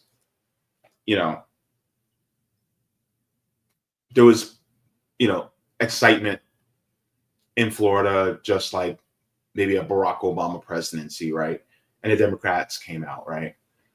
And even some conservatives would vote for it. They would vote for a single payer healthcare system in Florida. They definitely would. Because there's too many people who are suffering and they don't want to suffer any longer. So, but this is the reason for the weakening of it. But let's get into the nuts and bolts of this, because the oligarchs are really behind these politicians. The blurb says an overwhelming number of public speakers denounced the bill, many claiming that the GOP controlled committee and legislators want to have that amendment process continue. So, it says Governor Ron DeSantis' goal to make it much more difficult for citizen-led constitutional amendments to pass in Florida is one step closer to happening after a House committee approved a measure that would add significant new hurdles for such initiatives. It says the bill, HB 1205, sponsored by Lee County Republican Jenna Parsons Malika, would make a series of changes to the state's already extensive initiative gathering process, which has been tightened over the past decade by the GOP-controlled legislature. It passed on Wednesday on a party line vote, more than 2 hours of sometimes intense reaction and public testimony. Citing a report produced by the Office of Election Crimes and Security in January, asserting that more than 100 representatives of the group attempting to pass a ballot measure to expand abortion rights in Florida committed crimes related to gathering petitions. Parsons Malika told the committee that the initiative process was broken and thus reforms were required. Here's the thing. As far as the signature gathering process, I mean, there are checks and balances that are already there. To be honest with you, we don't need somebody to investigate the crimes like that. I mean, we already have the checks and balances in place. This is really an overextension of state power to take away your democratic rights when it comes to direct democracy.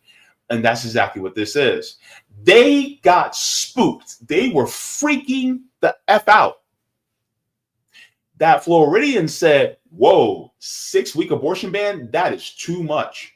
We need to push it, roll it back, baby. Roll it back to 24 weeks. At least let us roll it back to 24 weeks. Because you see what they did in other red states when it came to abortion rights, when it was done by direct ballot initiatives. See, this is the thing about people. We may have differing beliefs, but largely, a lot of us, we're more reasonable than people give us credit for when it comes to certain things. Now, you may not agree with abortion at all, right? And many people don't. Like, there's many people in my family who don't. But at the same time, you literally had people who were pro-life, who were Republican, that said, yeah, we understand, but you're overstepping your bounds and you're literally putting your hands in the uteruses of women and people with wombs in this state. People with uteruses. You're literally trying to control somebody with a body part. Now, I'm gonna say this right now. I would feel the same way if you try to dictate to me as a man what happens with my Franks and berries. I would have a problem with that. Because who are you to dictate to me what I do with my Franks and berries? Look, that's the issue, right? And what I do with mine, I can't tell what somebody does with theirs what to do. And it's not my business. If they want to, do something with their kiwis and cucumbers, that's you, bro. And so, but the problem is that a lot of Republicans also felt the same way that, those of us who are more socially on the left, they felt the same way as we did. Like, no, live and let live. Like, if you don't want to have one, don't have one. Let's return it back to the 24 weeks. This freaked them out. This freaked them out about the $15 an hour minimum wage, which the corporations don't like. This freaked them out about the felons being allowed, former felons being allowed to vote again. That freaked them out. So many different things that were freaking them out because the workers were voting for pro-worker issues. Now, let's continue on.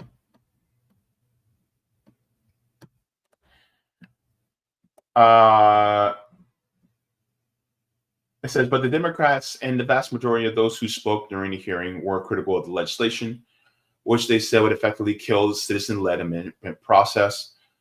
This is a quote from Anna Eskamani. Representative Anna Eskamani says, what this bill will do as currently written is make citizen-led initiative process impossible in the state of Florida unless you have billions to spend. You're creating a new administrative burdens under the guise of integrity that is really designed to restrict access and suppress the First Amendment rights of Floridians. Let's take this right here just for a second. This is a class issue. This is basically saying if you want direct democracy, then you got to be rich to get it. Meaning that only the rich will be able, because they're going to say, oh, well, we still have direct democracy, but only the rich can access it. If you want some, I'll put it this way. If you want everybody to be able to access something, you'll put it at a level that they can all grab from.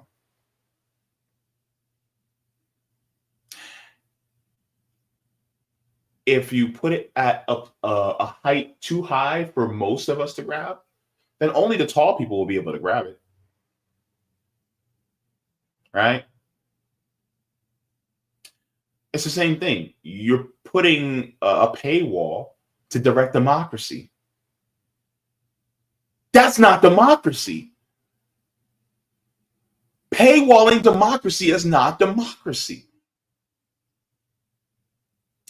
Therefore, they are being deeply anti-democratic. You actually think Ron DeSantis is democratic in any way? And don't get me wrong, I got smoke for the Democrats because they're feckless in what they do.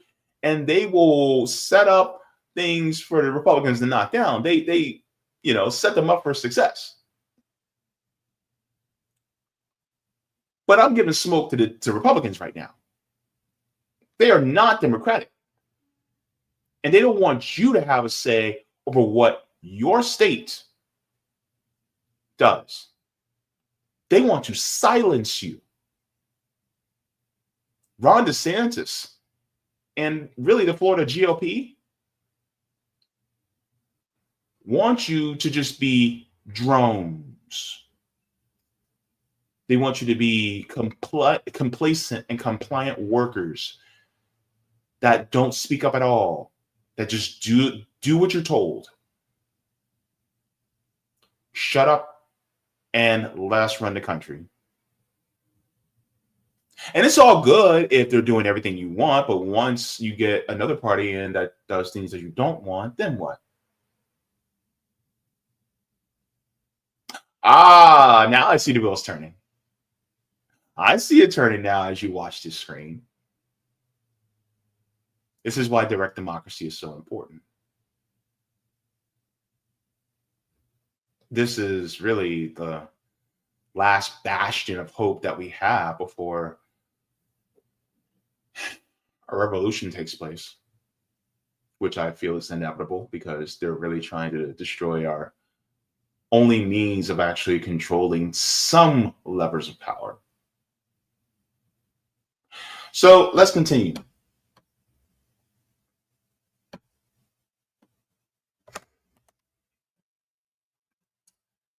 It says provision in the legislation includes requiring the petition to sponsor a post, a $1 million bond payable to Division of Elections once the sponsor has obtained a letter from the department confirming that 25% of the requisite number of signatures has been obtained. If a person who is collecting or handling initiative petitions is found not to be a U.S. citizen or is convicted of a felony without having his right to vote restored, which is paywalled, by the way, the petition sponsor is liable for a $50,000 fine for each person. The bill revises the deadline by which petitions must be delivered by the petition sponsor to a supervisor of election from 30 days to 10 days and increases the fines from a $50 flat fee for each late petition form to a $50 for each day late for a total fine up to $2,500 per late petition form. If the sponsor or petition circulator acted willfully, the bill increases the penalty from $250 for each petition form to $2,500. The bill requires all petition circulators, volunteers, as well as paid staffers to be residents of Florida. it says that before the paid circular is registered, he or she must submit a criminal background check. Let me tell you right now, criminal background checks are going to be very, very difficult, because how many people that you and I both know that have maybe gotten a ticket, an arrest, even though you weren't convicted, right? How many of us have been arrested for driving while black, sleeping while black, grilling while black, swimming while black? And that can come up in a criminal background check. So just because you may have gotten arrested or detained by officers, you now have a record. And if that comes up in a background check, well, the state legislator can go, nope, you can't be collecting positions.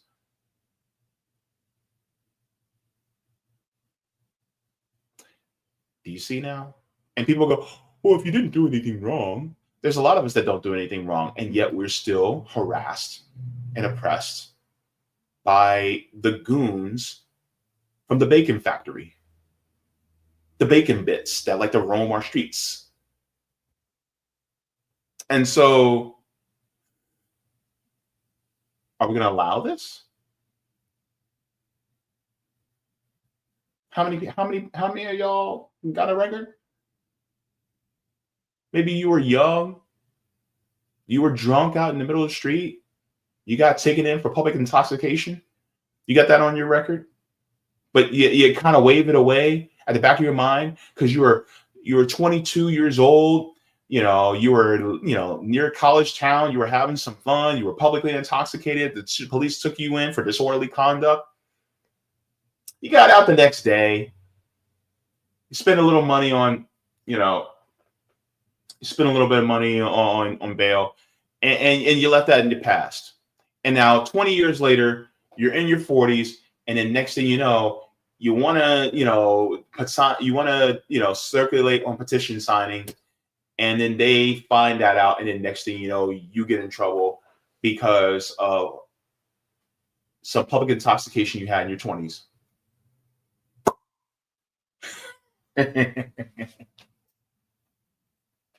Your means to direct democracy has now been revoked. Your means to help and direct democracy has now been revoked.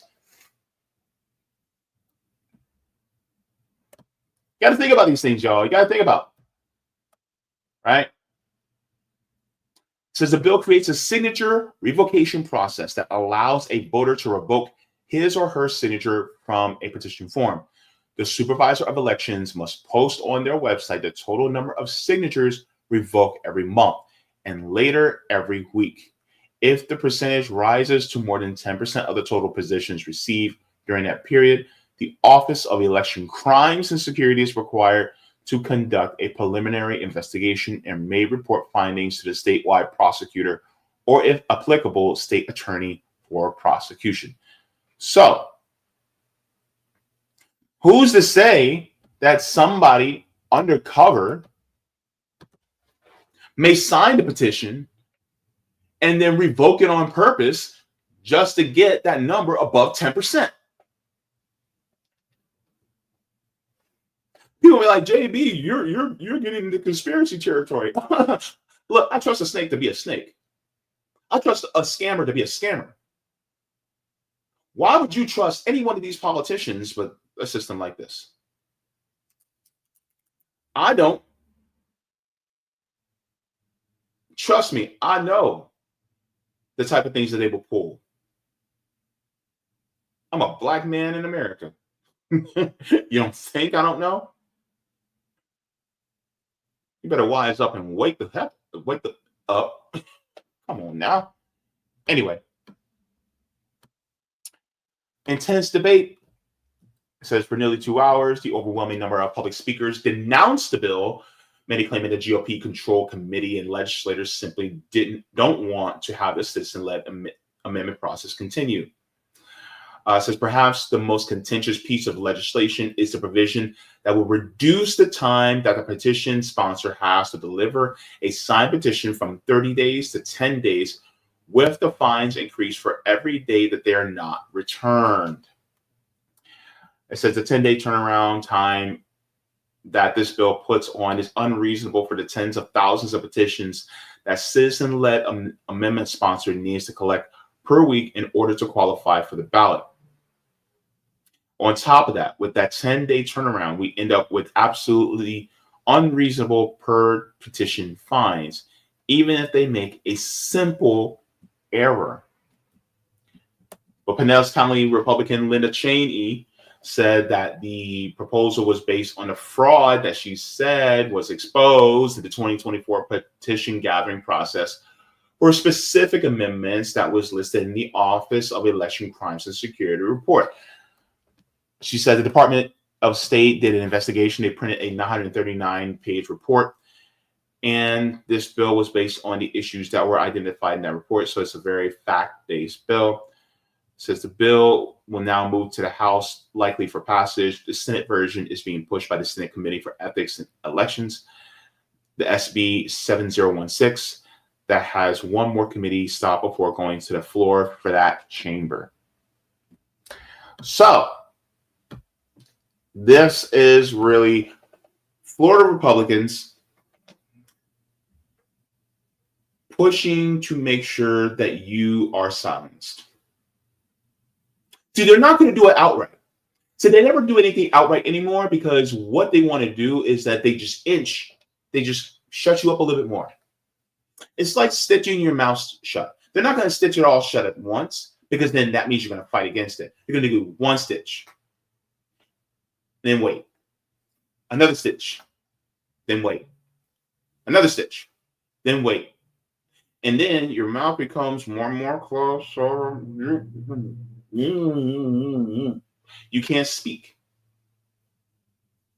We also call this thing death by 1,000 cuts, where they systematically take out a piece by piece so that you do not have that provision, you do not have that program, you do not have that public good. And so therefore, when it comes to you speaking your mind as a voter in the state of Florida, do you really have it? No, you have to go through the gatekeepers being the Florida politicians. You got to go through the Florida legislators. You got to go through the state reps. You got to go through the state senators in order to be able to actually get something passed.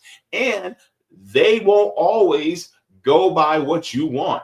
You can't just look at the Democrats, especially the Democrats nationally, right? We'll tell them, hey, can you guys, force a floor vote for Medicare for all so that we can actually have single-payer healthcare in this system?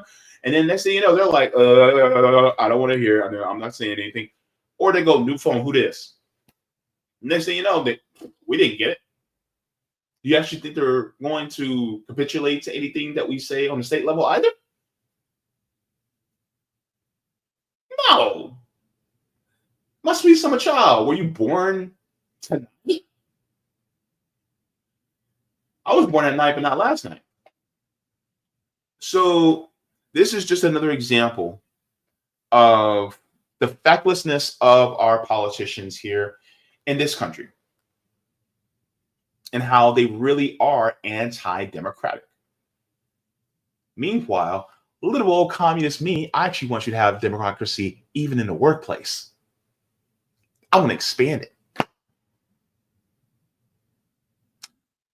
This is why we have to change the system and start organizing from the ground up, people.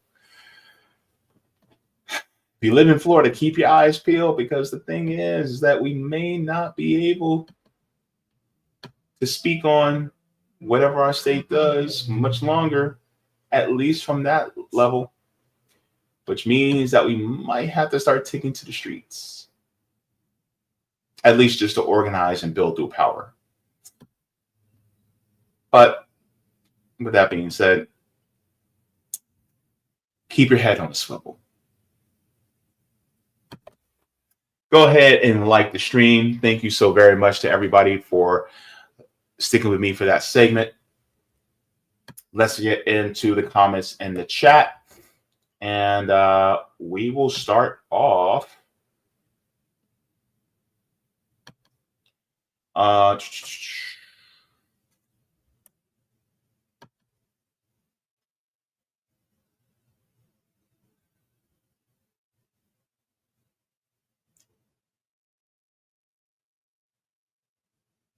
me see.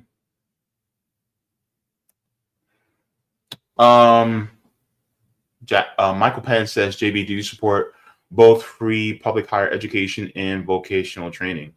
Yeah, like that's like a duh.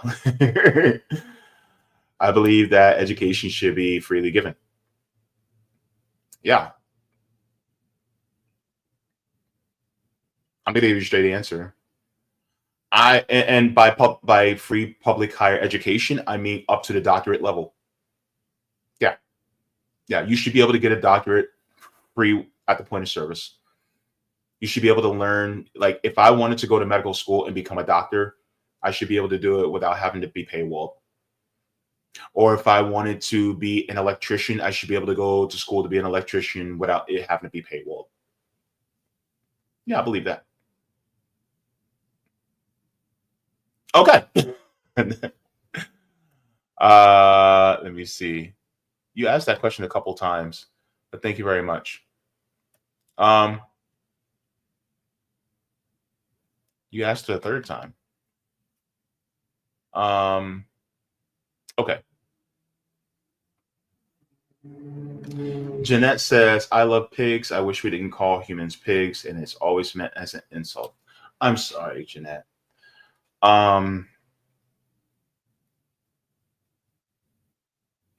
I do apologize. Unfortunately, and I do know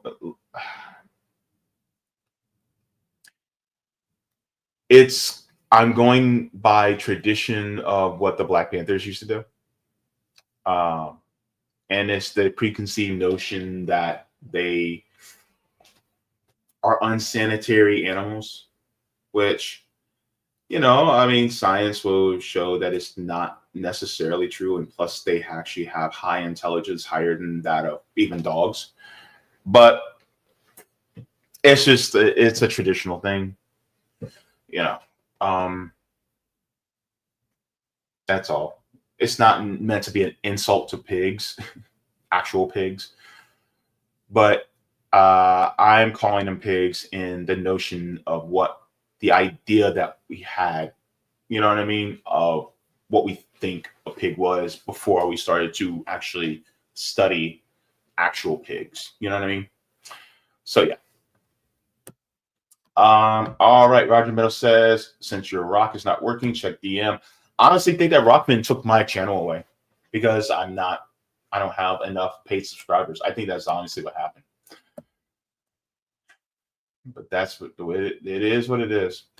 Let's go into this.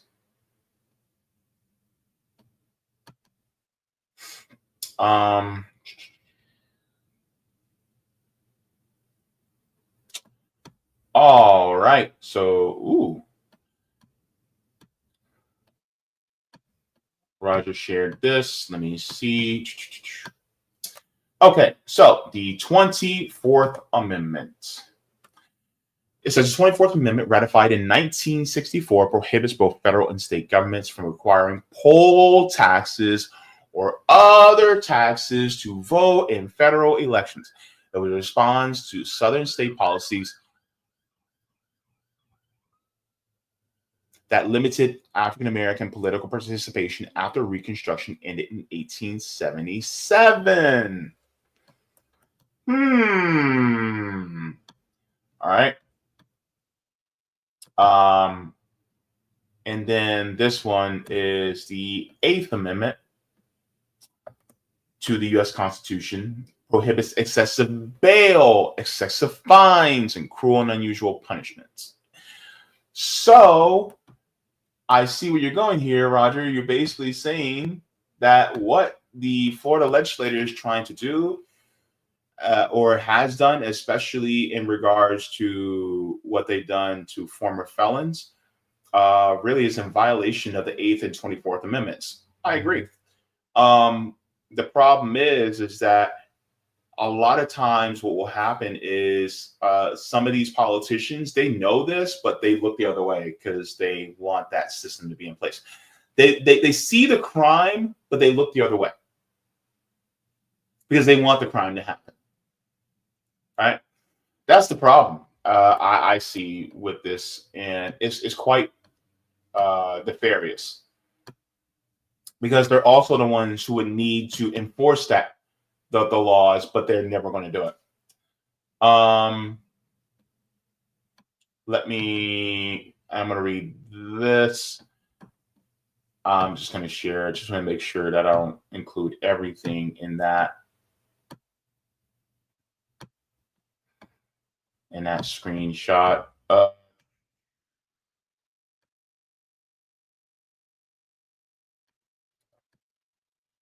right, so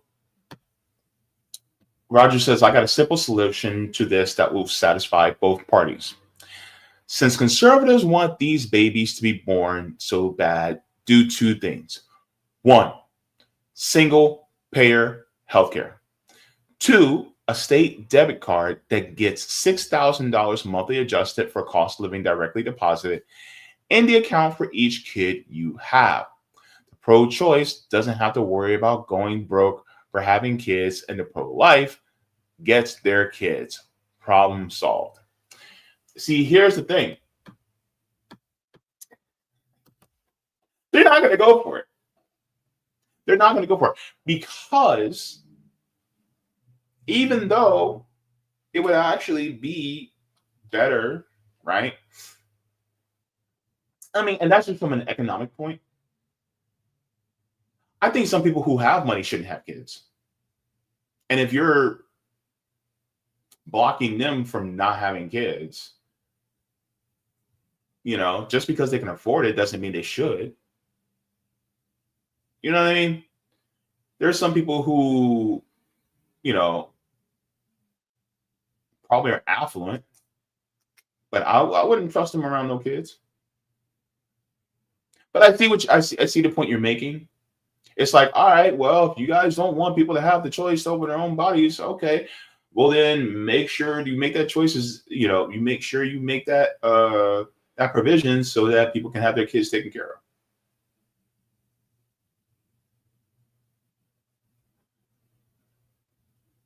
And while we're at it, if you're going to add $6,000 for each child that a person has, it'd be like, oh my God, that's welfare. Well, they didn't want to have the kid in the first place. And then how much money you're spending on adoption and keeping kids in foster care? How much money are you guys spending on that? Just to have a kid in the system? I mean, if you really want to do that, all right, fine. But I mean, you guys are talking about fiscal responsibility, but anyway. But yeah, I totally get what you're saying. And plus, you don't want to give single payer healthcare so that people can, if you really do care about the life of another human being, you're not going to want to make sure that everybody is well taken care of. What would Jesus do? Lord. Let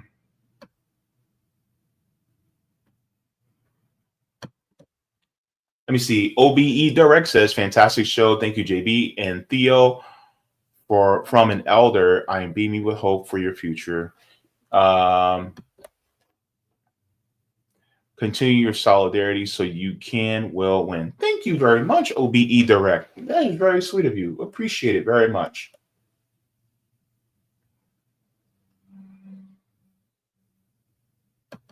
All right. Let me check. Did I miss I'm just checking to make sure I didn't miss a Rumble, a chat in Rumble either. So if you guys are missing me on Rockfin because I'm no longer on Rockfin, You guys can also join on Rumbles. So you guys can join me on Rumble. And also, by the way, I'm also monetized on Rumble. So if you guys want to send me like Rumble rants on there, you guys can do that too. So just letting you guys know. Okay. I guess we're good. So thank you very much for that. All right. So let's go to our final segment we're going to get into today. I cannot wait to get into this. This is a story that was submitted to me by Roger Meadows, and I looked at this and I was just like, bruh, serious? Oh boy, here we go. Another Florida. So let's get into it. So, third is going to be Mississippi tax elimination.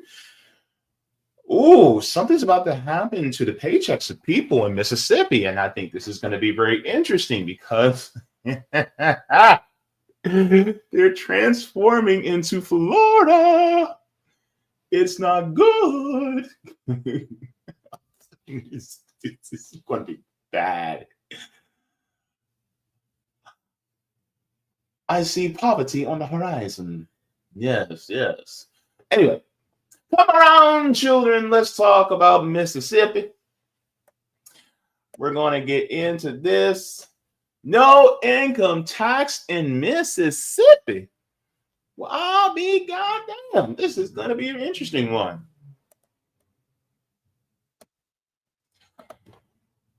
When you get your paycheck, either at the end of the week, or if you get it at the end of the 2 weeks, or if you get it on the 1st and 15th, or the 15th, 30th, whatever have you.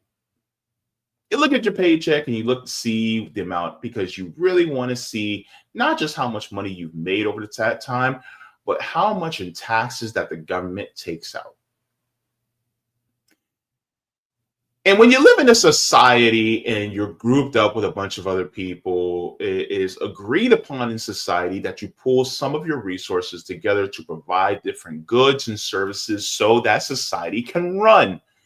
Things like roads and bridges and schools and fire departments and other different apparatuses that are made so that we can actually have a functioning society. There are things that do regulatory practices so that we don't die from the products that we buy and use, right? But these things require funds, and these funds are taken out in the form of taxes. Well, the governor of Mississippi said, let's try to get rid of that. Which some people who are GOP were like, hey, that sounds good to me. But is it going to be good for the workers? Let's get into this because I want to get into this as well. So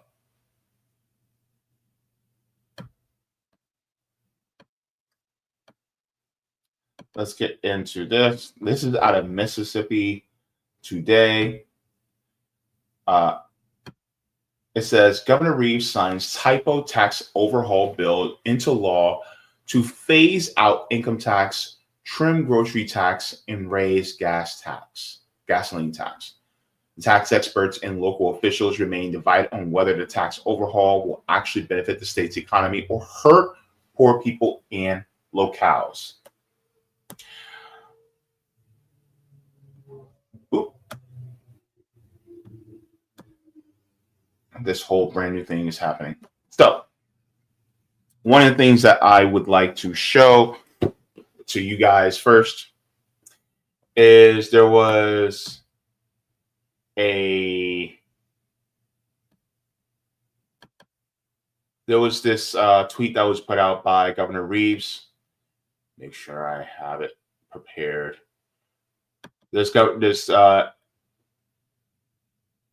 This tweet by Governor Reeves actually is kind of a lengthy one. He posted on Twitter and signed it into law.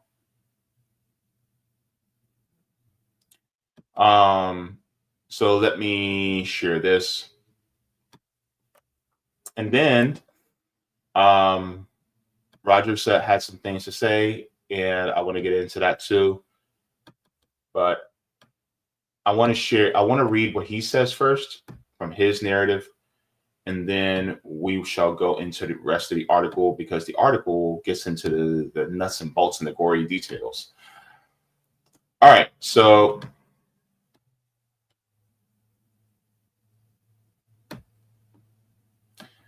let's go.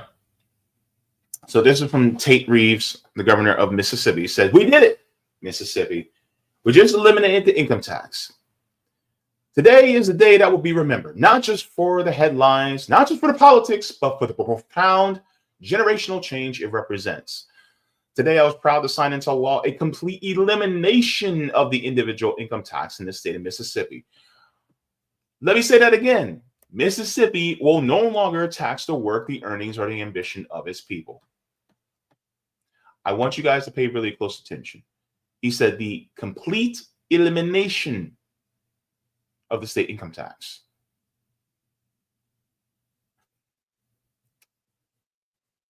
We're going to find out why that's not true.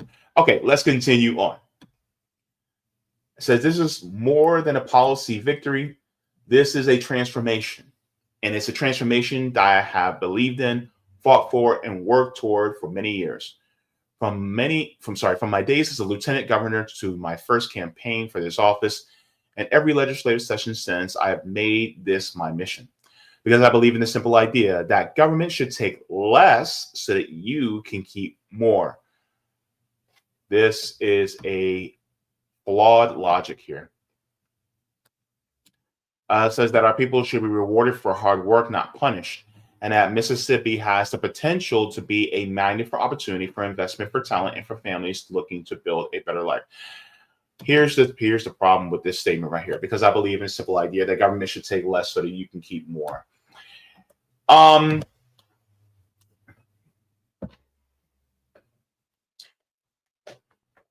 Let me put this out there, right?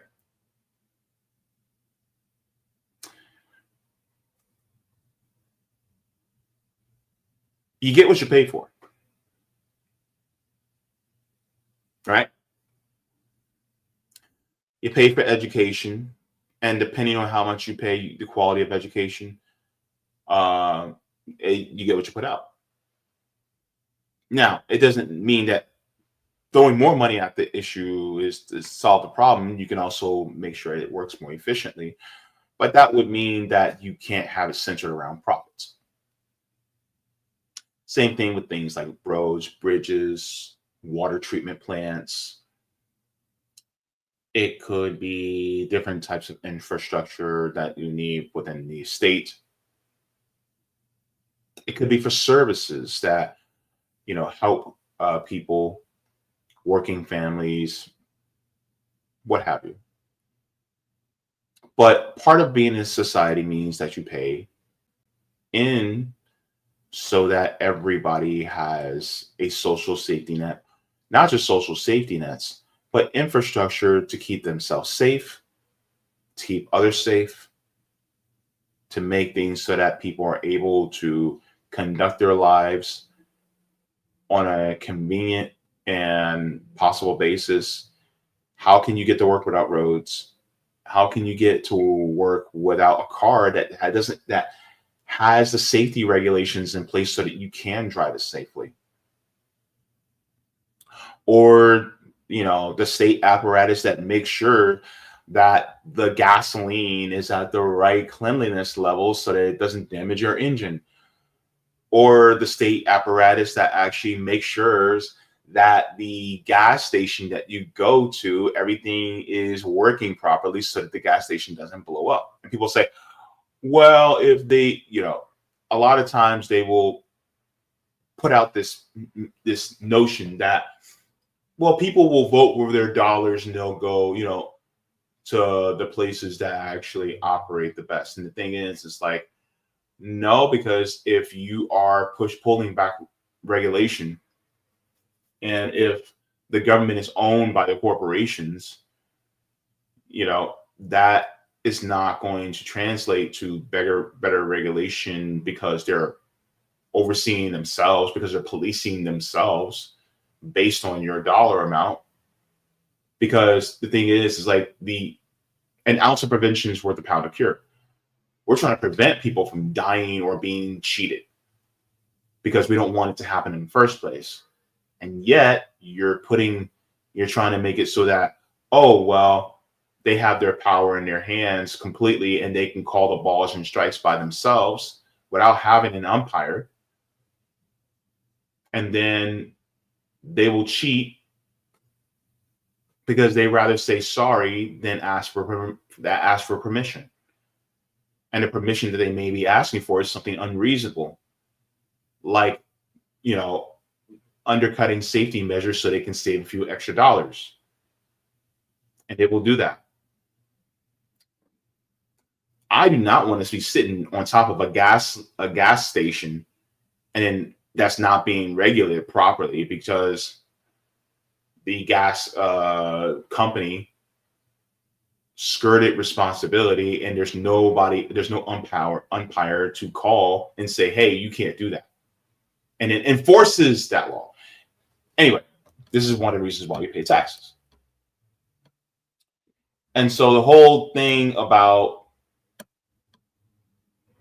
saying that government should take less so you can keep more is that if you're pulling your resources together and government is actually giving you what you're supposed to have, which is what the people want us to have, what the people collectively want to have, then that's one thing, right? Let's say, for instance, single payer healthcare, housing for all, education for all, things like that.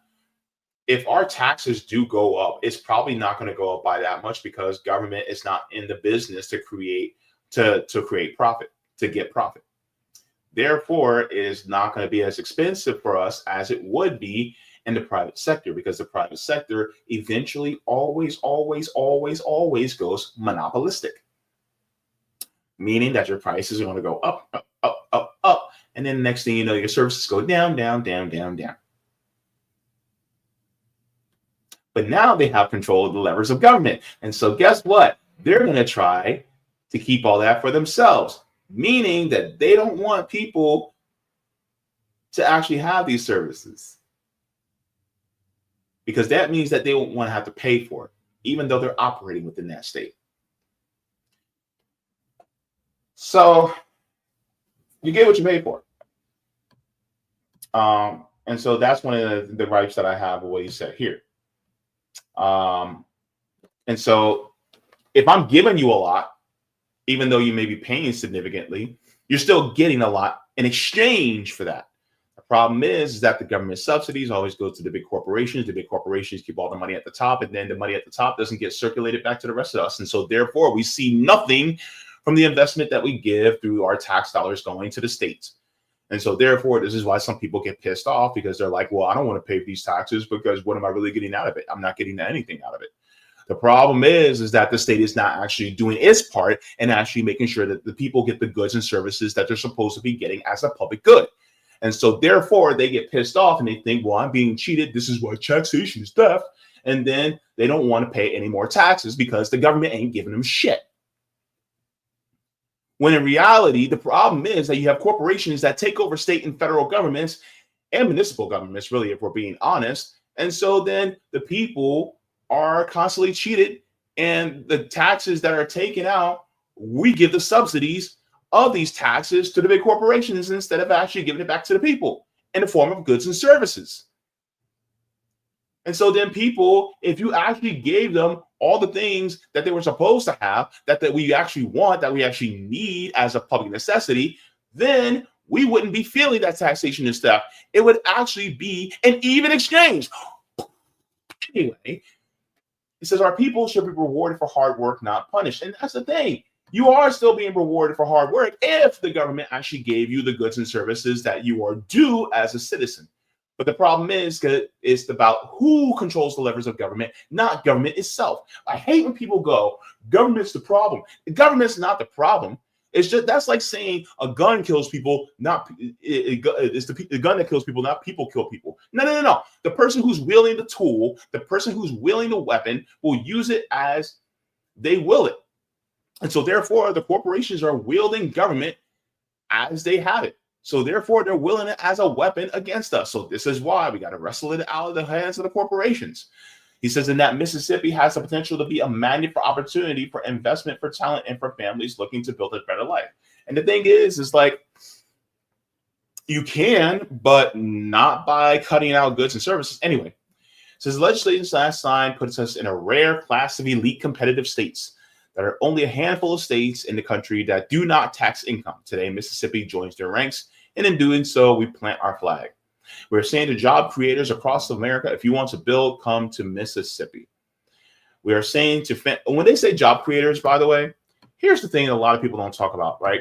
Let me just say this. When they say job creators, they actually mean rich people. And rich people don't create jobs. Workers do, because they're the ones who actually apply for the jobs. And the thing is, like the rich people, they will exploit the workers in order to extract more wealth. And then the money that should be circulated among the workers actually gets taken out of their neighborhoods. It gets taken out of our city. Hell, maybe even get taken out of our state. And it goes someplace else. So are they really job creators, or really are they just taking their wealth away? They're leeches on society. That's all I got to say. Okay.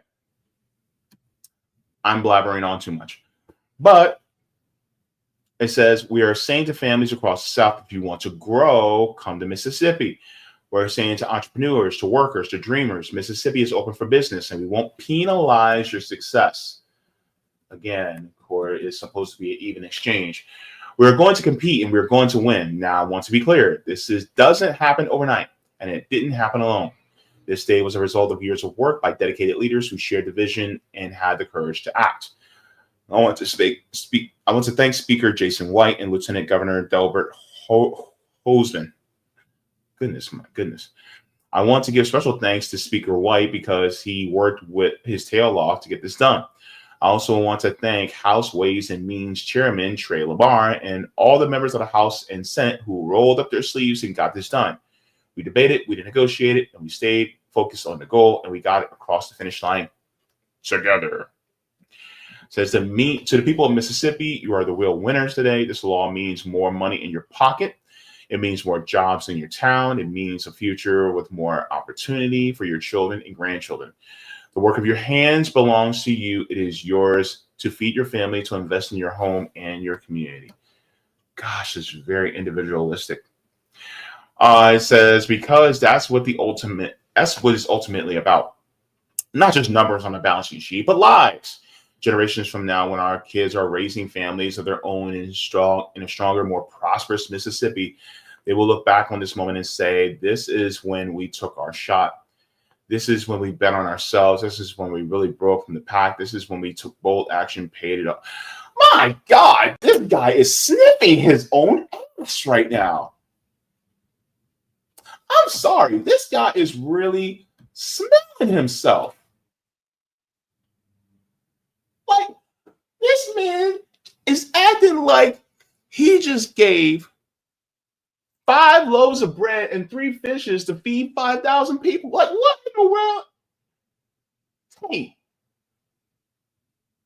Right, you're acting like we just made a miracle.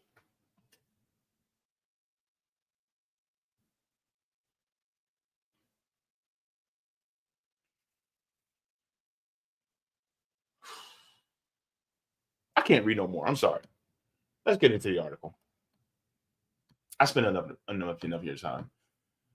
Oh, Lord. Goodness gracious. All right, so let's get into this. So that's Governor Tate Reeves.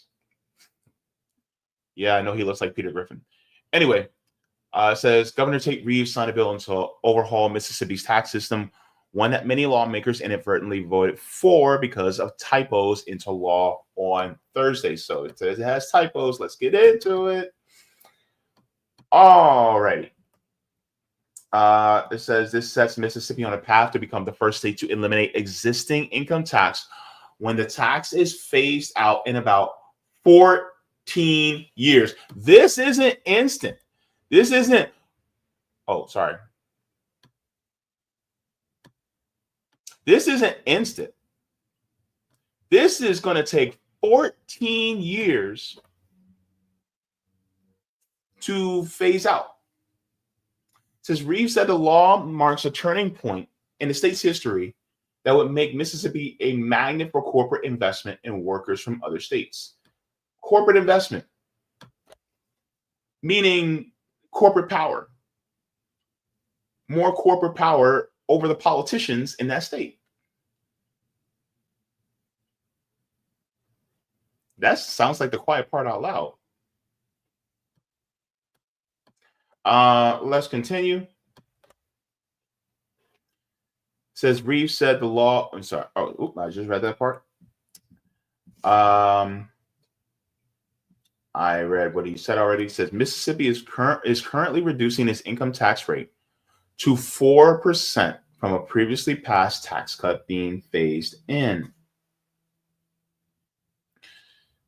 Beginning in 2027, the new law will reduce that rate by 0.25% over 4 years until it reaches 3%.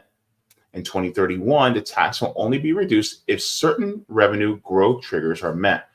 The law also reduces sales tax on groceries from 7% to 5%. Raises the gas tax from 18.4 cents a gallon to 24.4 cents a gallon over 3 years to fund infrastructure and changes to contribution model of the public employee retirement system. So, hold up. Let me ask this. What good is lowering the tax on food, but you're raising the tax on gas? How are people actually making out better if you're still going to be paying that same money out, except for instead of it going to food, it's going to gas? How is that going to help? It's a bait and switch. Man, these guys. Says House leaders have long pushed to eliminate the state personal income tax in relatively short order. The state has urged a long-term approach, arguing it will be unwise to slash third of the state's revenue in uncertain economic times. Senators last week had conceded to eliminate the income tax, but only with the economic growth triggers as safeguards. The tax wouldn't phase out unless the state saw robust economic growth and controlled spending. It would have likely taken many years, or so they thought.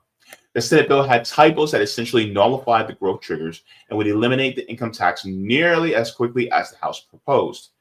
The House passed the flawed bill on to the governor, who signed it into law on Thursday.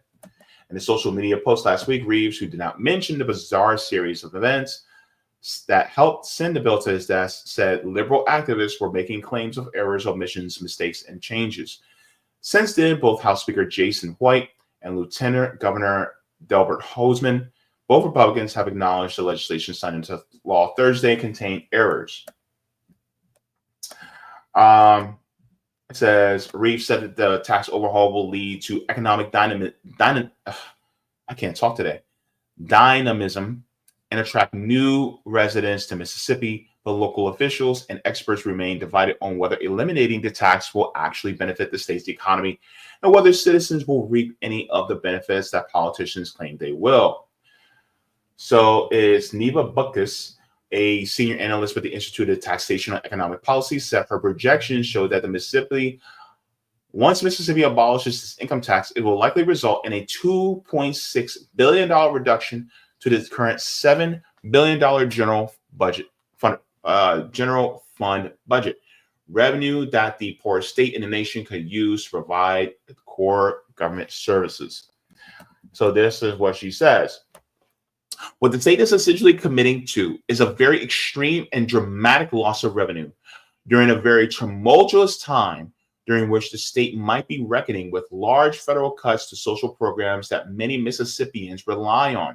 And they are doing all this while creating a windfall for the state's wealthiest residents in the poorest state of the union. So let's get into this, because here's the problem. Professor Richard Wolff has said that the United States typically goes through an economic recession every 4 to 7 years. The last economic recession that we had was during 2020 during the pandemic. It is now 2025. So we are well within the 4 to 7 year range. We are in 2025, 5 years. That being said, there is a looming recession upon us. The inflation is out of control. And so now you're cutting government services that are essential for the survival of the people of Mississippi, while the government while we have inflation growing, and you have Elon Musk and his merry band of flying monkeys that are trying to cut more government services on the federal level. And so who's going to hurt most? It's going to be all of us. And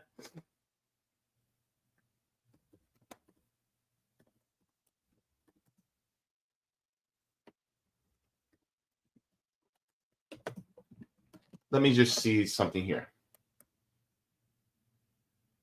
Okay, so you're doing this to a state that has a third of the population is Black American, is Black. 35% of people from Mississippi are Black. 35. And so who's this going to hurt most? It's going to be the poor white people in Mississippi and a lot of Black people in Mississippi. That's who is going to hurt the most. But do they care? Of course they don't. And she ends by saying it creating a windfall for the state's wealthiest residents in the poorest state of the union. Of course. Because payroll tax, income tax, it's not going to be paid out. So if you have wealthy people,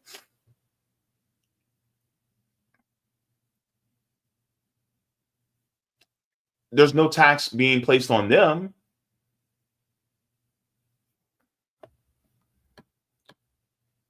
It's just sad all around. In order to backstop, because my thing is like, if you're going to cut the state income tax, then you have to create a backstop. You have to create something that replaces that tax that's being cut in order to keep the revenue coming into the state. Unless you start cutting state programs, but you start cutting state programs, that's going to make things worse for residents. So you have to fill in that gap. Well, then, you know, what's going to happen? Remember, talk about that gas tax? Is that the only tax that's going to come up? What about fees and services, government services that we have to pay for? That tag you need to get renewed, that price may go up. That license you may need to get renewed, that license may go up. The services that you need from your state might go up. Your services that you may get food stamps from may go down. Or they may not pay as much, you know, and it comes to housing assistance. They may not help you as much.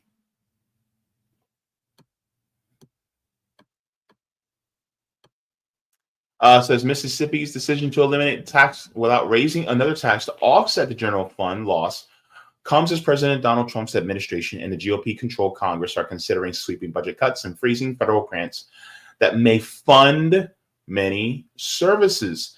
Mississippi's economy and budget are among the most reliant on federal spending in the nation.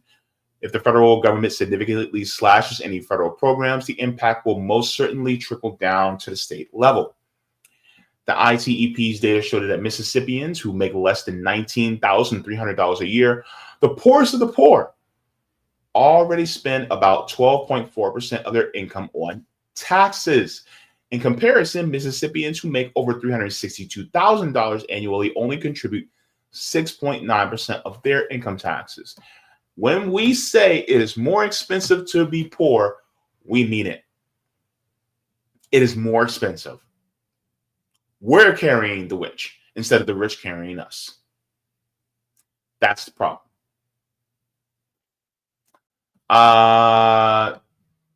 So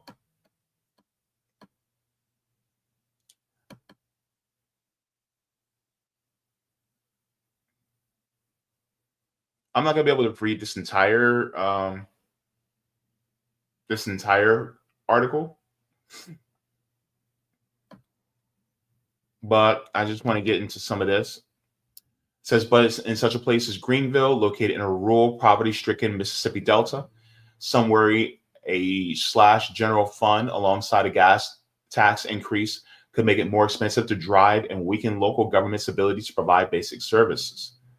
It says trickle-down negative effects of this tax overhaul will not actually trickle down. It will be a huge takeaway from this rural community. When local governments lose the ability to fund police, fire, and other essential services, the safety and well-being of our residents are put at risk.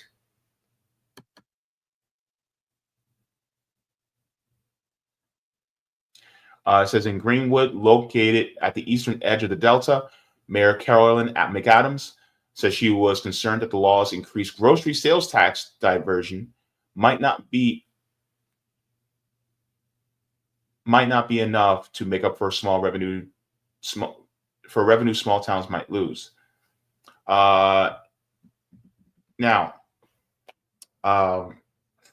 this is from Ida Benna. I'm sorry, this is from McAdams. She said the people in small towns like Ida Benna, Sidon, Shatler, and only have these convenience stores, and they don't even have grocery stores. What is that going to do to these small towns? I have to trust they're going to take all of that into consideration and not do anything that would be harmful to the cities and towns that make Mississippi. So here's the issue. This is also going to affect a lot of people in rural areas, in rural towns, and small towns across this country in places like Mississippi. And so this is one of the biggest issues, is that there's no concern for the people who are workers. There's no concern for the people who are the most marginalized. Even if you're poor and white, there's no concern for you. They don't care. And so this is one of the reasons why this is going to be a very negative impact on just regular average people like you and me. Now, I want to share this as well. Yes, Mississippi is literally one of the poorest states in the nation. Let's go to the Out of Reach program from National Low Income Housing Coalition. So Out of Reach, let's share how much you need to make it in order for a 2-bedroom apartment in Mississippi. In Mississippi, it is the 45th state, most expensive state in the United States out of 51 that they're counting, because the 51 is, I think, DC, because they count that as a separate area. But you need to make $20.03 an hour in order to afford a 2-bedroom apartment in the state of Mississippi. Okay.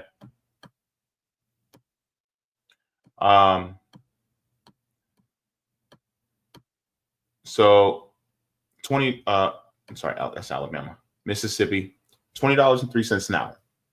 Right. So with that being said, let's go to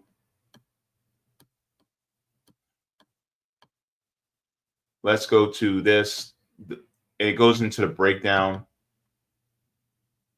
of minimum wage.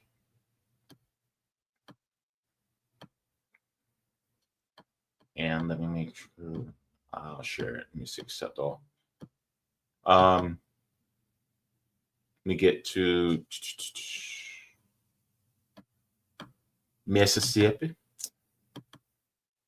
Oh my goodness. All right, and let me share the screen. Well, that's old. Wait.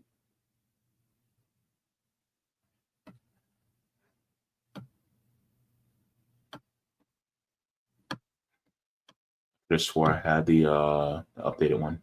Sorry, guys.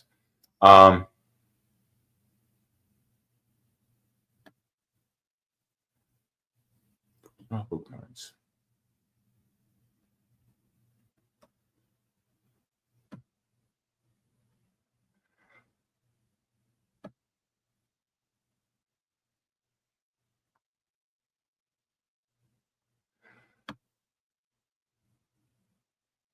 I swore I had it.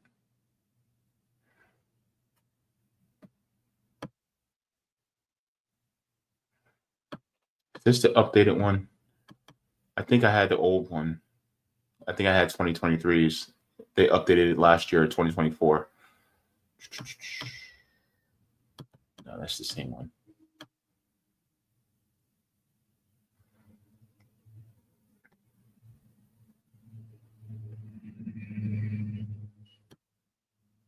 I was going to show you guys the breakdown in the different cities. But I don't think I have. I would have to look for it. And it's going to take me too long to look for it. I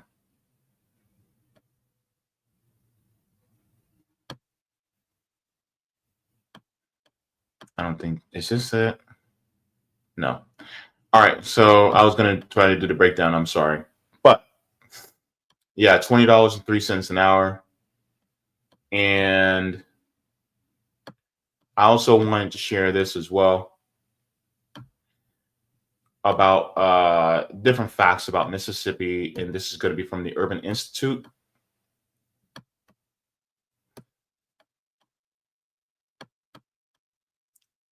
Whole thing. All right. So make sure this is, yeah, that's big enough. All right. So this is Mississippi.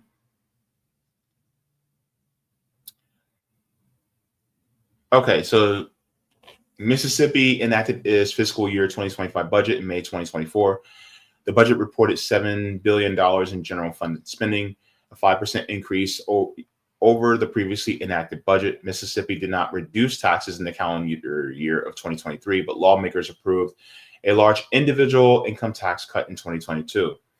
Under the American Rescue Plan, Mississippi receives $1.8 billion in direct state fiscal aid and $679 million in local government aid from the federal government.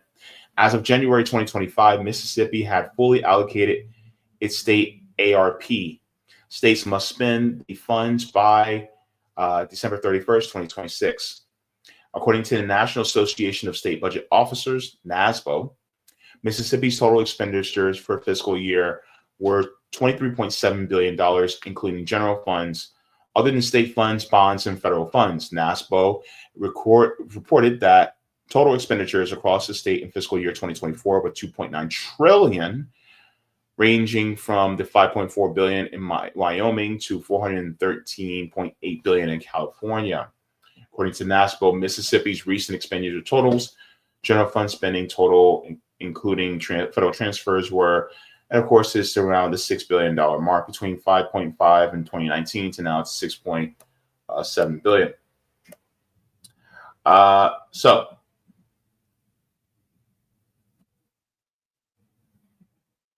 this just shows Mississippi, but I want to get to the economic per capita expenditures. This was from 2021. If you look at it, it says compare with national average and regional averages.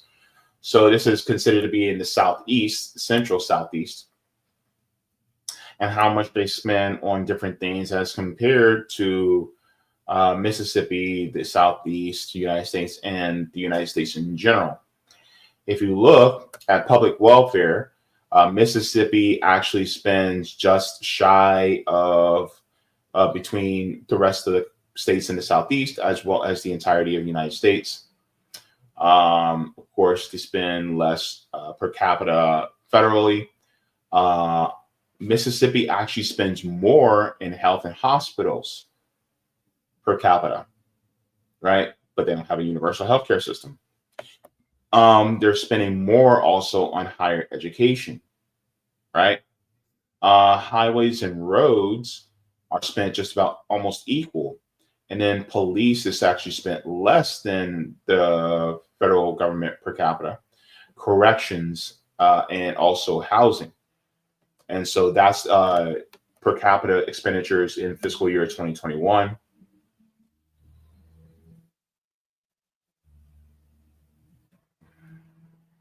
And so this is the revenue that they take in. And so this is just shows that, you know, for instance, Mississippi's unemployment rate as well. Because if you're not employed, you can't pay a state income tax, by the way. But it reached its peak just over 15% in 2020. And the employment rate did drop precipitously after 2020. And so, you know, it follows the same trend as the United States.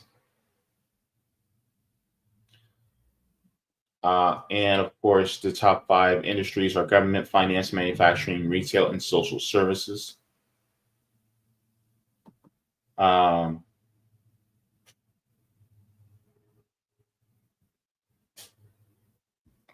Look at this. Important Mississippi industries. Besides state and local government, the second biggest one, which is private sector, is retail. And when people talk about, oh, we need to bring manufacturing back, y'all ain't doing it though, because the corporations need that cheap labor. Anyways, let me go into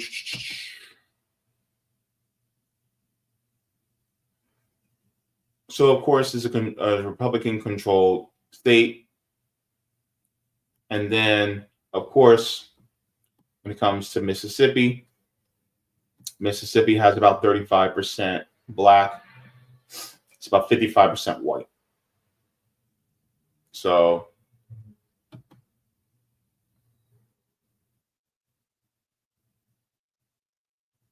this is a lot of great demographics. Let me put the link to this also in the chat so you guys can see the demographics when it comes to the state of Mississippi. But ultimately, what's going to happen is that a lot of what's going to happen is a lot of people are going to suffer when it comes to the state taxes, and when it comes to state services for people. So it's not going to be good for them. And plus, Mississippi being the poorest state in the United States, you know, and then on top of it, you have, you know, cities like Jackson that don't have clean water. And Jackson's a predominantly Black town in Mississippi. You're going to see a whole lot out of Mississippi, I'm telling you. And in that same vein, just as an aside, we're about to suffer even more here in Florida. Because if you look at Mississippi, Mississippi's trying to get rid of their income tax. Florida doesn't have an income tax.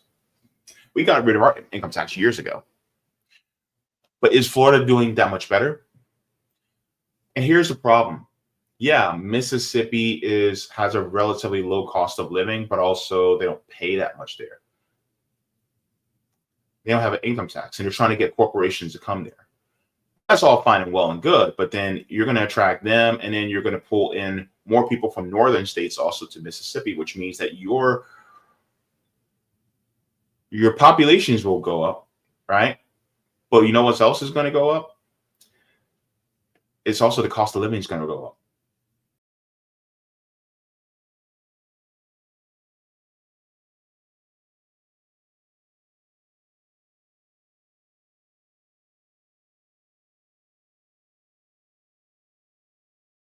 In order to afford a 2-bedroom apartment in the state of Florida, because we don't have state income tax. So the companies, the corporations love being here, right? Walt Disney World is here. Universal Orlando is here. SpaceX is here. So of course they don't have to pay state income tax. And so that is not going to be good for the larger portion of those of us who are just regular working class folks.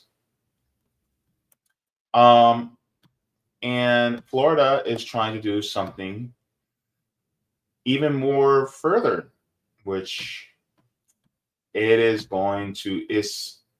big. Let me share this. Governor DeSantis proposes eliminating property taxes in Florida. So I'm not really going to get into too much into this article because we're talking mainly about Mississippi. But it talks about how it says at a news conference in Orlando on Monday, the governor mentioned a proposal in the Florida House to provide $5 billion per year in sales tax cuts. And then DeSantis says he wants legislators instead to focus the relief on property taxes for homeowners who live in the state. DeSantis says cutting property taxes will result in nearly 1,000 tax break for homeowners. Now, here's my issue. While tax breaks for homeowners is in itself good, right? Especially for homeowners who are, not doing too hot when it comes to economically. This is really for the rich people who own homes, and this is for the landlords. Is this really going to offset the amount of money that we pay in rent? Because if you have a landlord, they have to pay property taxes on that property, but they're no longer paying property taxes on it. Are they going to lower their rents? They're not. You and I both know they're not going to lower their rents. They're going to keep their rents the same level. But they're just going to be making more profit. And this is not just to the mom and pop landlords. This is also going to be for the corporate landlords too that operate in the state. This is going to be a boom to them. It's not really for the average people like you and me. Silly goose. No. This is going to be for the big property owners. Now, you know what else gets funded by property taxes?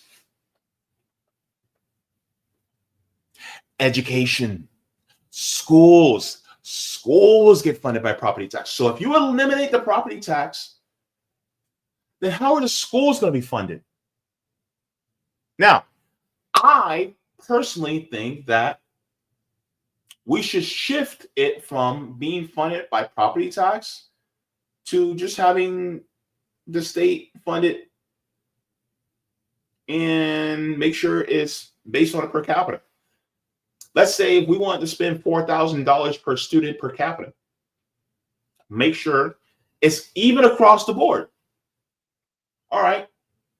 So here in Orlando, you're going to spend the same amount per student per capita in Rocket Lake Elementary as you're going to spend per student at an elementary school in Dr. Phillips. You're going to spend the same amount of student per capita as you do in Jones High School versus you do in Dr. Phillips High School. But are they going to do that? Is the State Board of Education going to start funding schools across the board per capita and make it even among all the students so they all have equal and equitable ability to be able to have education? Because if we're getting rid of property taxes, then that's the only way they're going to be able to really have any type of revenue for the schools, unless they're trying to make it so that all students go to a charter school. which is privatizing public education. And once you privatize something, you know what happens, right?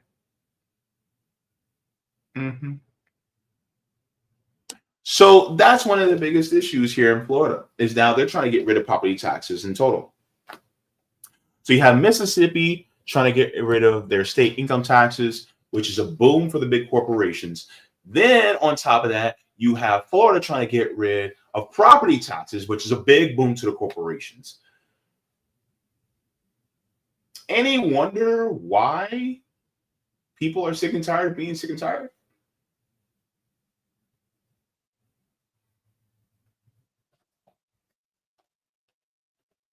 Look, y'all, I'm just saying.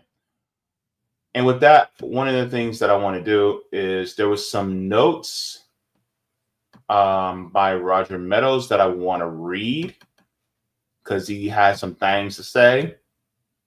And I think I pretty much largely agree. Hang on, let me make sure. Oh.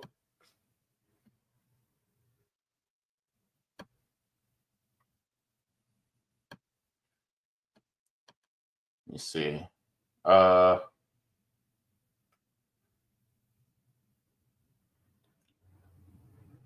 on.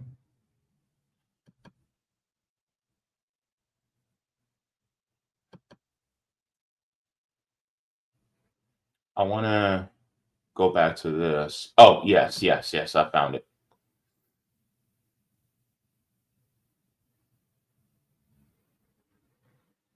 Let me see. All right, so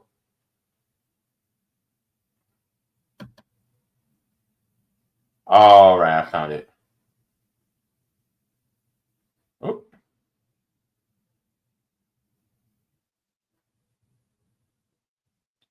Okay, I found it. Okay. All right.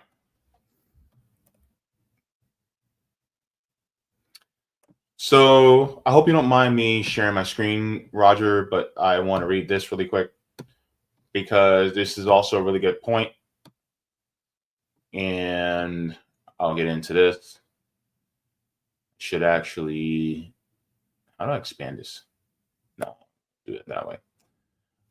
He says, no state income tax means local government can no longer depend on the state government for help, which means local tax like property sales, tickets, fees, fines, penalties, taxes go up.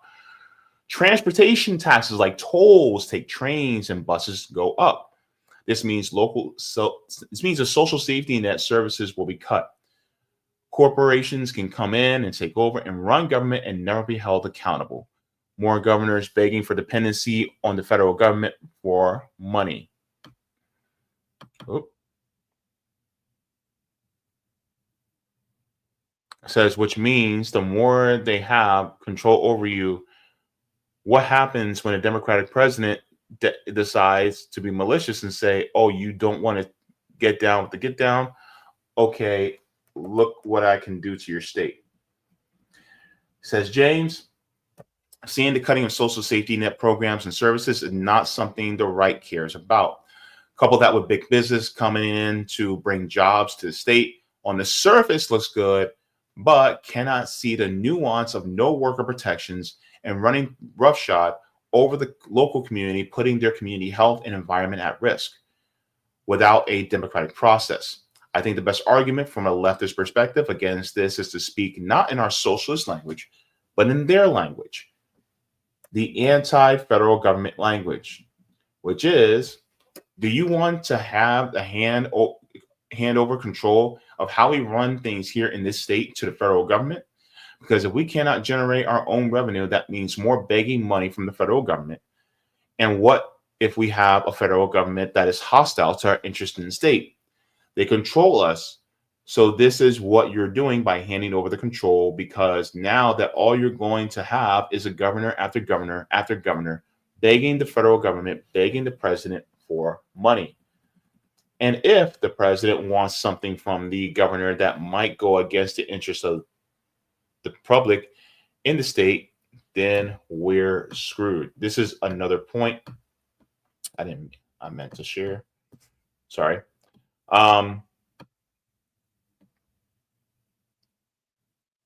It says that's when you bring in an open the door to the introduction of why it's better to have a state public bank to offset and raise the revenue needed to finance what we need financing for. That's the argument against eliminating state taxes. Now the remedy but what about bringing jobs and corporations to the state? How do we attract them to come here? What you do instead is tax subsidy for people to start their own homegrown cooperative businesses here in this state instead of having to attract from the outside. We can start it and build it and originate it here in the state of Mississippi.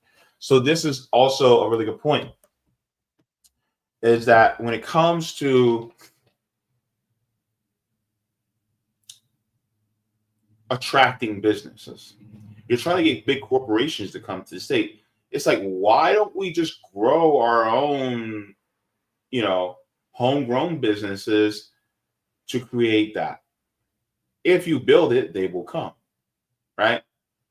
If you build up businesses like worker cooperatives within the state, people are going to move down. But you're trying to get big corporations to come in. And it's kind of like building a house on the rocks versus building a house on the sand. It's not stable on the sand. And by the corporations, you're building a house on the sand versus instead of building it on steady rock, which is depending on the people who actually live in that state and work in that state. Right? Let me go further. Hang on, let me stop sharing really sick because let me see what else Roger says. Let me read this too, because this is also a really good point too I wanted to share. And this is great insight on Roger's part. See, the thing is that this thing doesn't instantly share anymore. That's the problem. All right. It says, oh my God, I just realized with no revenue coming into the finance infrastructure, building of new, upgrade, maintenance, and upkeep of old means, oh well, privatize it. Water, sewage, waste management, sanitation, power grid, broadband, transportation, and housing. This is how they will privatize our infrastructure. And this is the point that I wanted to bring out, is that they are going to try to privatize everything. Everything private. And once it's privatized, that means that it's tied to profit. If it's tied to profit, somebody's going to die. If profit is tied to something that is essential for human life, somebody is going to die because there's somebody that's not going to be able to afford it. If you put a paywall on essential necessities that people need to live, somebody dies. That's the problem with the system. And you can say all day, oh, well, I don't want to work hard. And then somebody else just sits lazy and they don't do anything. You mean like billionaires? Billionaires sitting on their behinds, lazy all day, just collecting dividend checks, and then they hoard it away. And then guess what? There's less money circulating through the system, which means there's less for us. And then it creates an artificial scarcity, meaning that we're all fighting each other for the crumbs while they got the big old stocks of bread in their closet. Break the door down. Grab the bread, baby. Grab it. Grab the sourdough, the Italian, the challah. Get those tortillas. Grab all the bread, because guess what? That's the bread that they stole from you. Right? The biggest source of theft in the United States is wage theft, meaning the corporations, the billionaires, the owner class. That's who's stealing from you. And you guys are like, taxation is theft. Wage theft is theft. What in the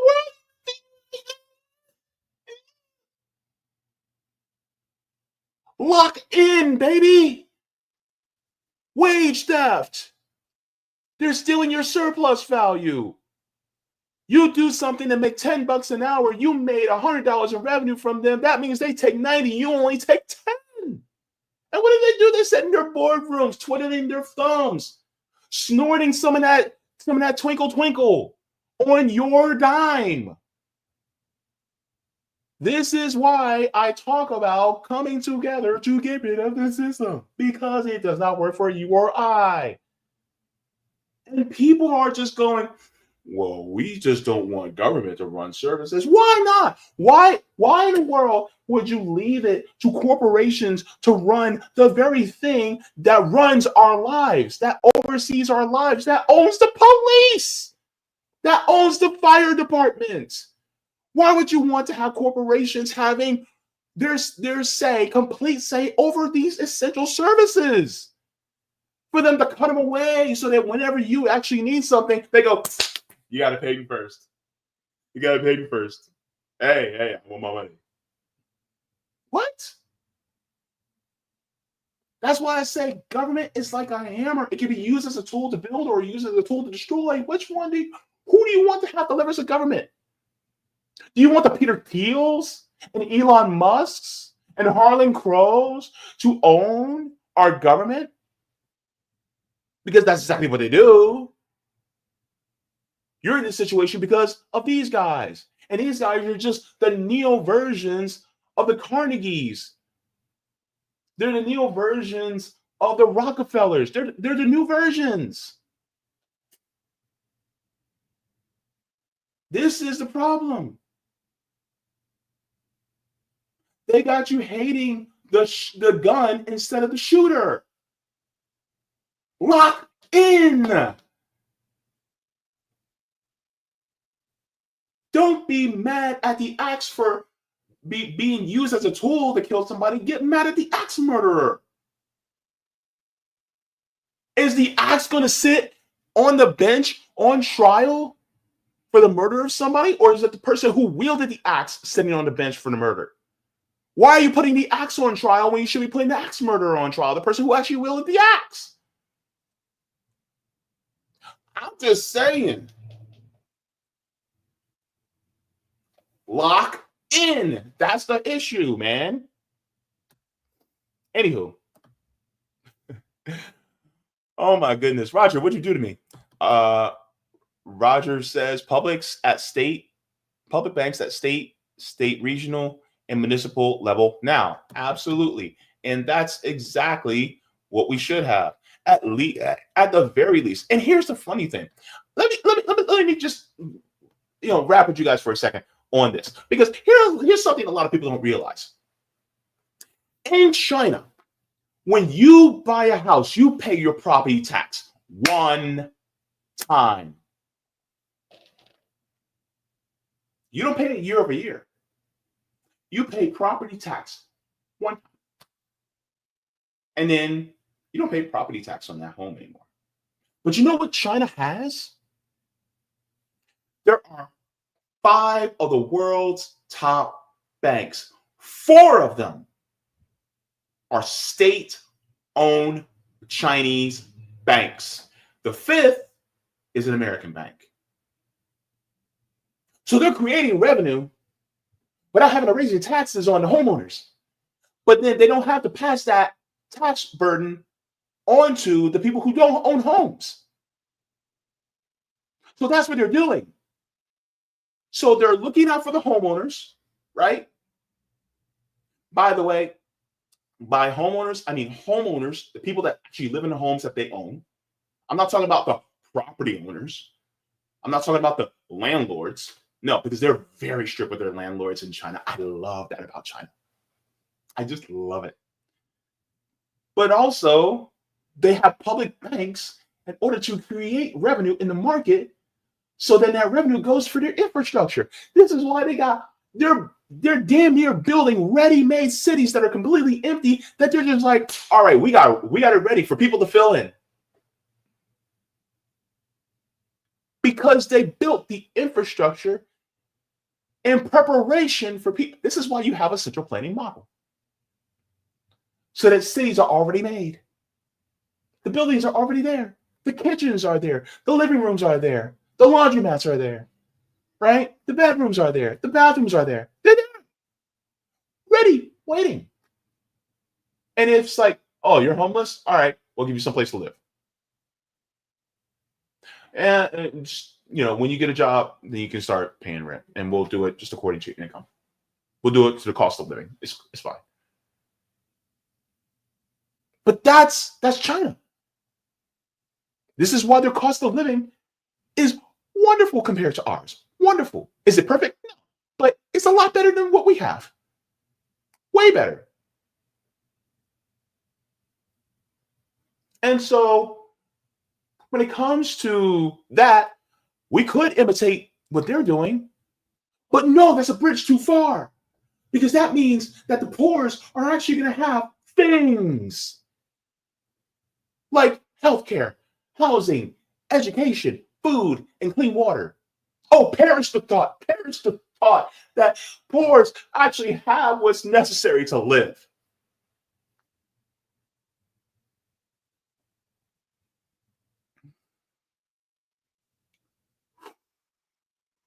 Roger, I love you.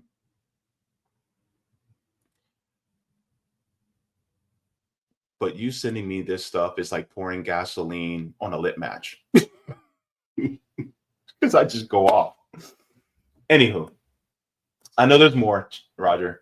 I just wanted to share that. I think that's it.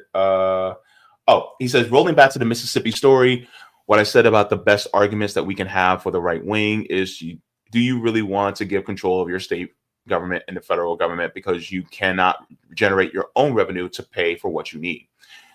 Where if a opposite party president was in office, your government will have to do something that goes against your interest in order to get whatever the money and resources needed for disaster emergencies or whatever.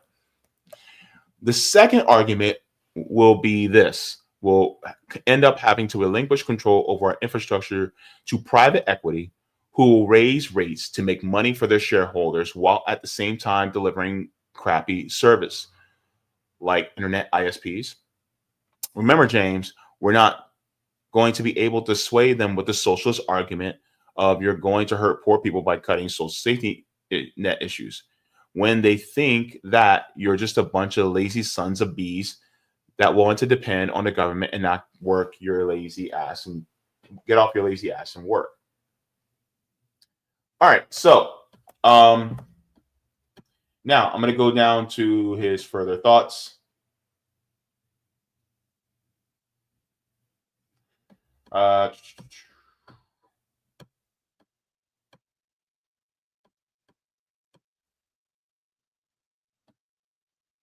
And I see you, Joey. I'm gonna get to that too, because that's also a really good point. I see your brother Joey. All right. Also, if you could talk about on your show that Mississippi has done, the dangers that come from getting rid of a state income tax, and how this is the first step into privatization of infrastructure such as waste management, sewage, H2O, power, broadband, and transportation. Imagine having an easy pass, or you guys in the South call it easy tag, going off every road, street, place you drive on. What's worse, not just the privatization of these things, but the monopolization of these things, where you get charged up the wazoo, but the upkeep and maintenance, upgrading, repair falls by the wayside, and the service is crappy. This serves as a warning that will also increase other state taxes, as well as increase local taxes, fines, fees, penalties, and tickets. Not to mention the fact that making themselves more dependent on the federal government, which means they have control over you because you can't come up with your own money. And then talked about the enumerated powers, which really,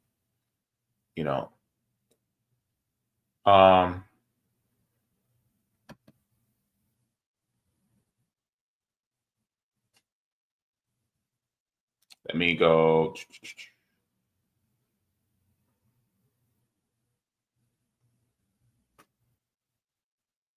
Okay.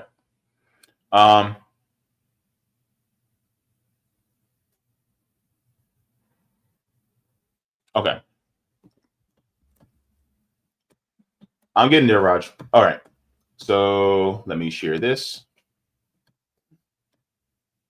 I hate that I have to do this extra step. Oh, come on. It says, going back to Florida for a second, what's funny is that it's already hard because it still requires 60% to ratify the amendment and 66% if it's created new taxes or increase existing taxes. Now, here's the thing. Any change on the citizen ballot initiative process requires a state constitutional amendment, which means they're going to have to put this change on the ballot, put this change to the process on the ballot. I have a feeling it won't pass because 60% is needed. Now they will probably put it on a special election ballot, a ballot that happens in an odd number year like this year or both. I have a ballot measure that calls for any time the government wishes to change the process, they must put it on the presidential November election ballot so they don't try to sneak it past in a low turnout election. I agree with that. He said, even though it was Reeves' predecessor who did this for Brett Favre to take the PPP money, PPP loans, to use to build the volleyball stadium for his daughter. Yet look at who the Reeves let that continue to facilitate. The government plays a sleight of hand with taxes. I'm not cutting taxes you pay. I'm transferring something else you will have to pay. I just said that. You'll have more money in your paycheck, not for you, but to spend on us another way.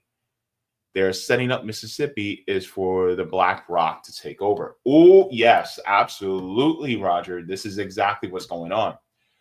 He said, do you know that Mississippi used to be a citizen ballot initiative state for amendments?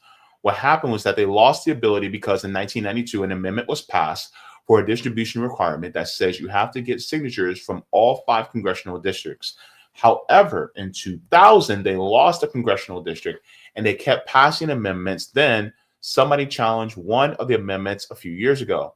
They said it says it has to be all 5 congressional districts, but it ain't our fault that we lost a congressional district because of population loss.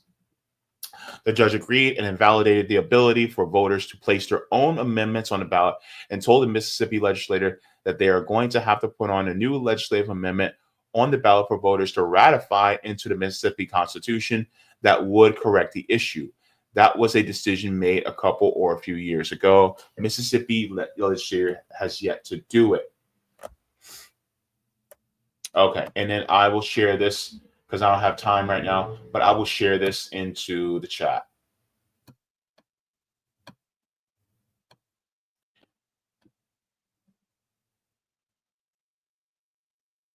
All right, so thank you very much for that, Roger.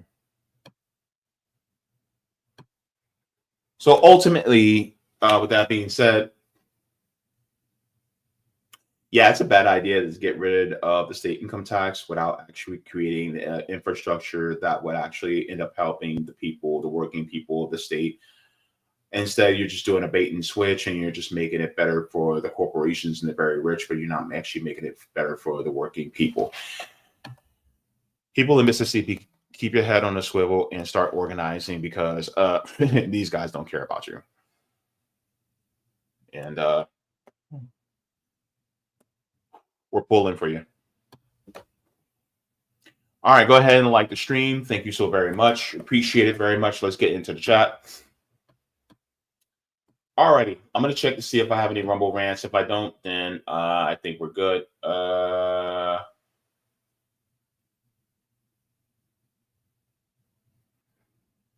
Looks like we're good on there. I don't see any Rumble rants. All right, so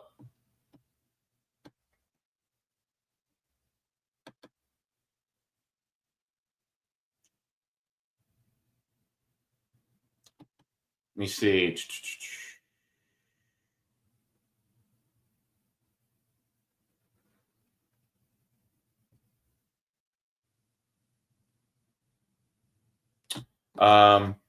Jeanette says, I support raising gas taxes if people would respond rationally and demand immediate transition out of fossil fuels. I wouldn't have an issue with it if they use that money, or if they built, like, for instance, a state or municipal public bank in order to build more mass transit infrastructure. See what I mean?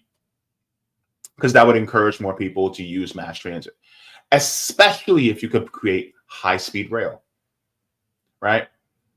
But the problem is that they don't do that. And it's going to disproportionately affect the poorest among us. Because if gas is like $3 a gallon, right? And you only got $5 to put in your tank, but then on top of that, you have to add that 21 cents, 27 cents extra per dollar. Baby, it's not going to be sustainable for people who are workers. And then on top of it, that gas tax is going to get passed on to other companies that use do business within the cities. It's just not good at all. This is why I say, if we're going to do it, it has to be coupled with creating a mass public transit campaign in order to make sure that people are able to move freely throughout the states.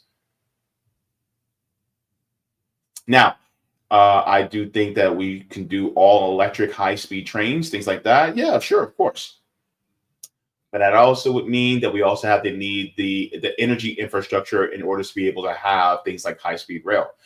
And is the renewable energy resource going to be strong enough to be able to handle that type of project? Maybe not, because the problem is that requires a lot of energy. Now, here's the thing. Some people are resistant to the idea of nuclear. I am resistant to the idea of nuclear if it involves uranium. I am willing to listen to the argument if it involves thorium, which is considerably a lot safer than uranium. That being said, could we build thorium nuclear power plants in order to be able to also have high-speed rail, maybe even high-speed like maglev within our states? So then more people are actually able to use that instead of using fossil fuel burning cars. I mean, just an idea. Wardy says more money that will quickly get chewed up by inflation and tariffs. Yep. Of course.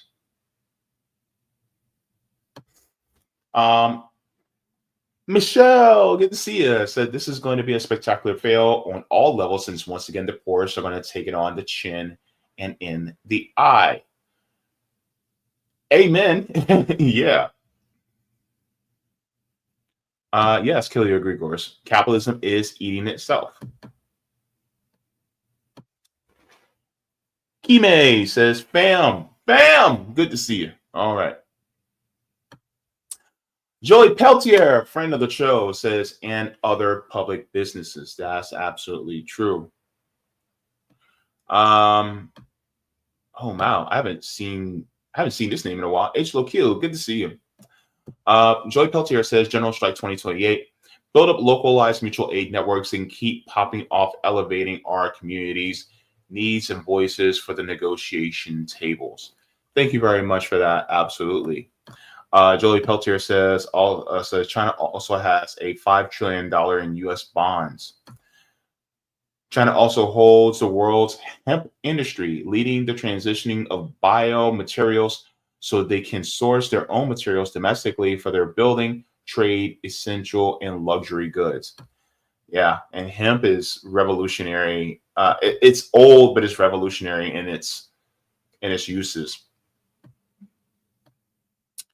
Roger says, forcing people to pay high gas taxes while EVs are expensive as hell while suffering from an income inequality crisis, I vehemently disagree with. Yeah, this is why I said you have to couple it with mass public transportation, because people still need to move. People still need to get to where they need to go. Joey Peltier says most EVs are comparable to gas vehicles. Tesla is a luxury tech vehicle. It happens to be an EV. Yeah. So, of course, this is what the system is, it is creating a even further gulf between the haves and the have-nots. Roger says thorium-based nuclear reactors own and ran as a community cooperative. Since they are the frontline community, you better believe they'll go far beyond OSHA and rules and the EPA regulations and nuclear safety. I agree, because if you're living in that area and you're actually owning and democratically operating the plant, then you're going to make sure that nothing goes wrong, because your kids are in the area, your family's in the area. So what? You're not going to do that. And then on top of that, you're not going to want the rates to be too high, because you're paying for the services, your family's paying for the services and things like that. And so you want everybody to be able to, use these services, which if there is any profits, it will be very minimum at best. It won't go to the very, very top. I'm looking mostly for like a Tennessee Valley Authority, type of thing. But yeah. Joey says what we need to do is transition the materials, the components, and the technology from EVs from biomaterials and get them off extractive materials. I also agree with this as well, because if we can start using things like graphite and hemp and start having batteries that are made out of that, then we won't have to, try to get the lithium from places like Bolivia and other African countries. And then there's also is better for our environment. So there's a lot really to talk about. Roger says current EVs don't go far on a single charge. BYD in China, 1,300 miles minimum. Even Sagar is crazy about it. Notice how he stopped railing against China. Oh, he did. Oh, he did. Yeah. Look, let me tell you something. Them Chinese cars are bad. And I'm not talking about bad as in awful. I'm talking about bad as in cool. Like, let me tell you, the Chinese cars, I'm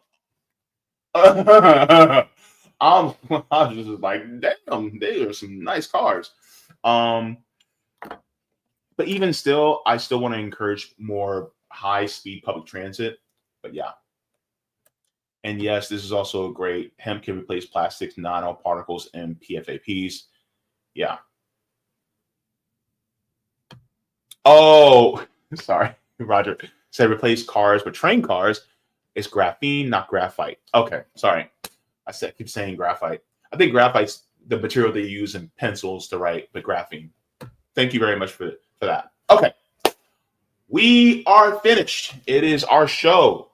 Thank you so very much to everybody for tuning in. I know went a little bit over than what I wanted to, but I wanted to go over this and be as thorough as possible. Be sure to tune in this Thursday for the Sabby and JB show. It will be a good one. And I'm not sure if there's any particular. I'm not sure if Nick went live earlier today, but of course, it is the 4th anniversary for RBN. So look forward to more content from us. Of course, I will be live this Sunday with a content creator. I am so excited. Okay. This Sunday on RBN, there's a gentleman that called out Hassan Piker for his softball interview with Bernie Sanders and AOC. His name is Lex. And it's funny enough, Hassan Piker clapped back. So now there's a back and forth between himself and Hassan Piker, because Hassan Piker basically did a softball interview and it's not really doing anything beneficial for the left, in his opinion. And I relatively feel the same way. But I'm going to have him on to talk about it. And if anything further happens between now and Sunday, we'll talk about that too. So I just want to thank everybody for tuning in. Also, just let you guys know, yes, I am on the kidney transplant list now. I am officially listed. So if you guys would like to See if you are a donor, a potential donor. Then you can become a kidney donor at tgh.org/living kidney donor. I'm, just to let you guys know, O positive blood type.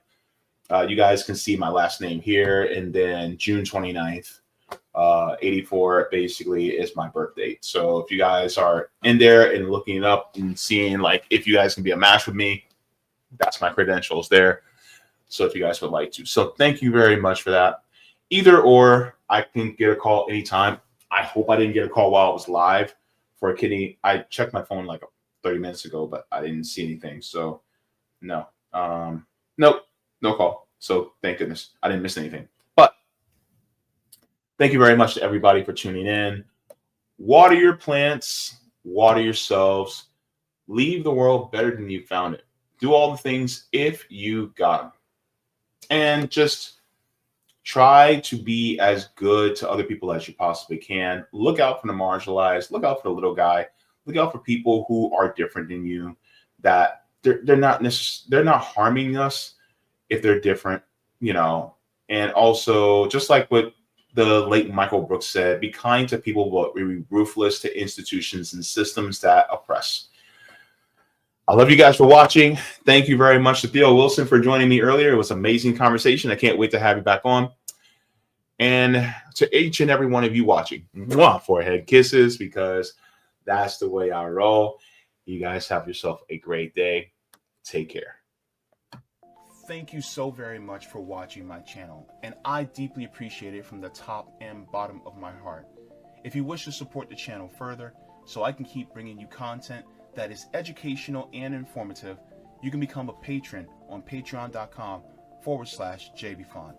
You can find that link in the pinned comment or in the description below. No matter what you give, you'll be supporting independent media and education that helps make the world better. Thank you so much, and you can watch more of my content here. Forehead kisses, and have a beautiful day.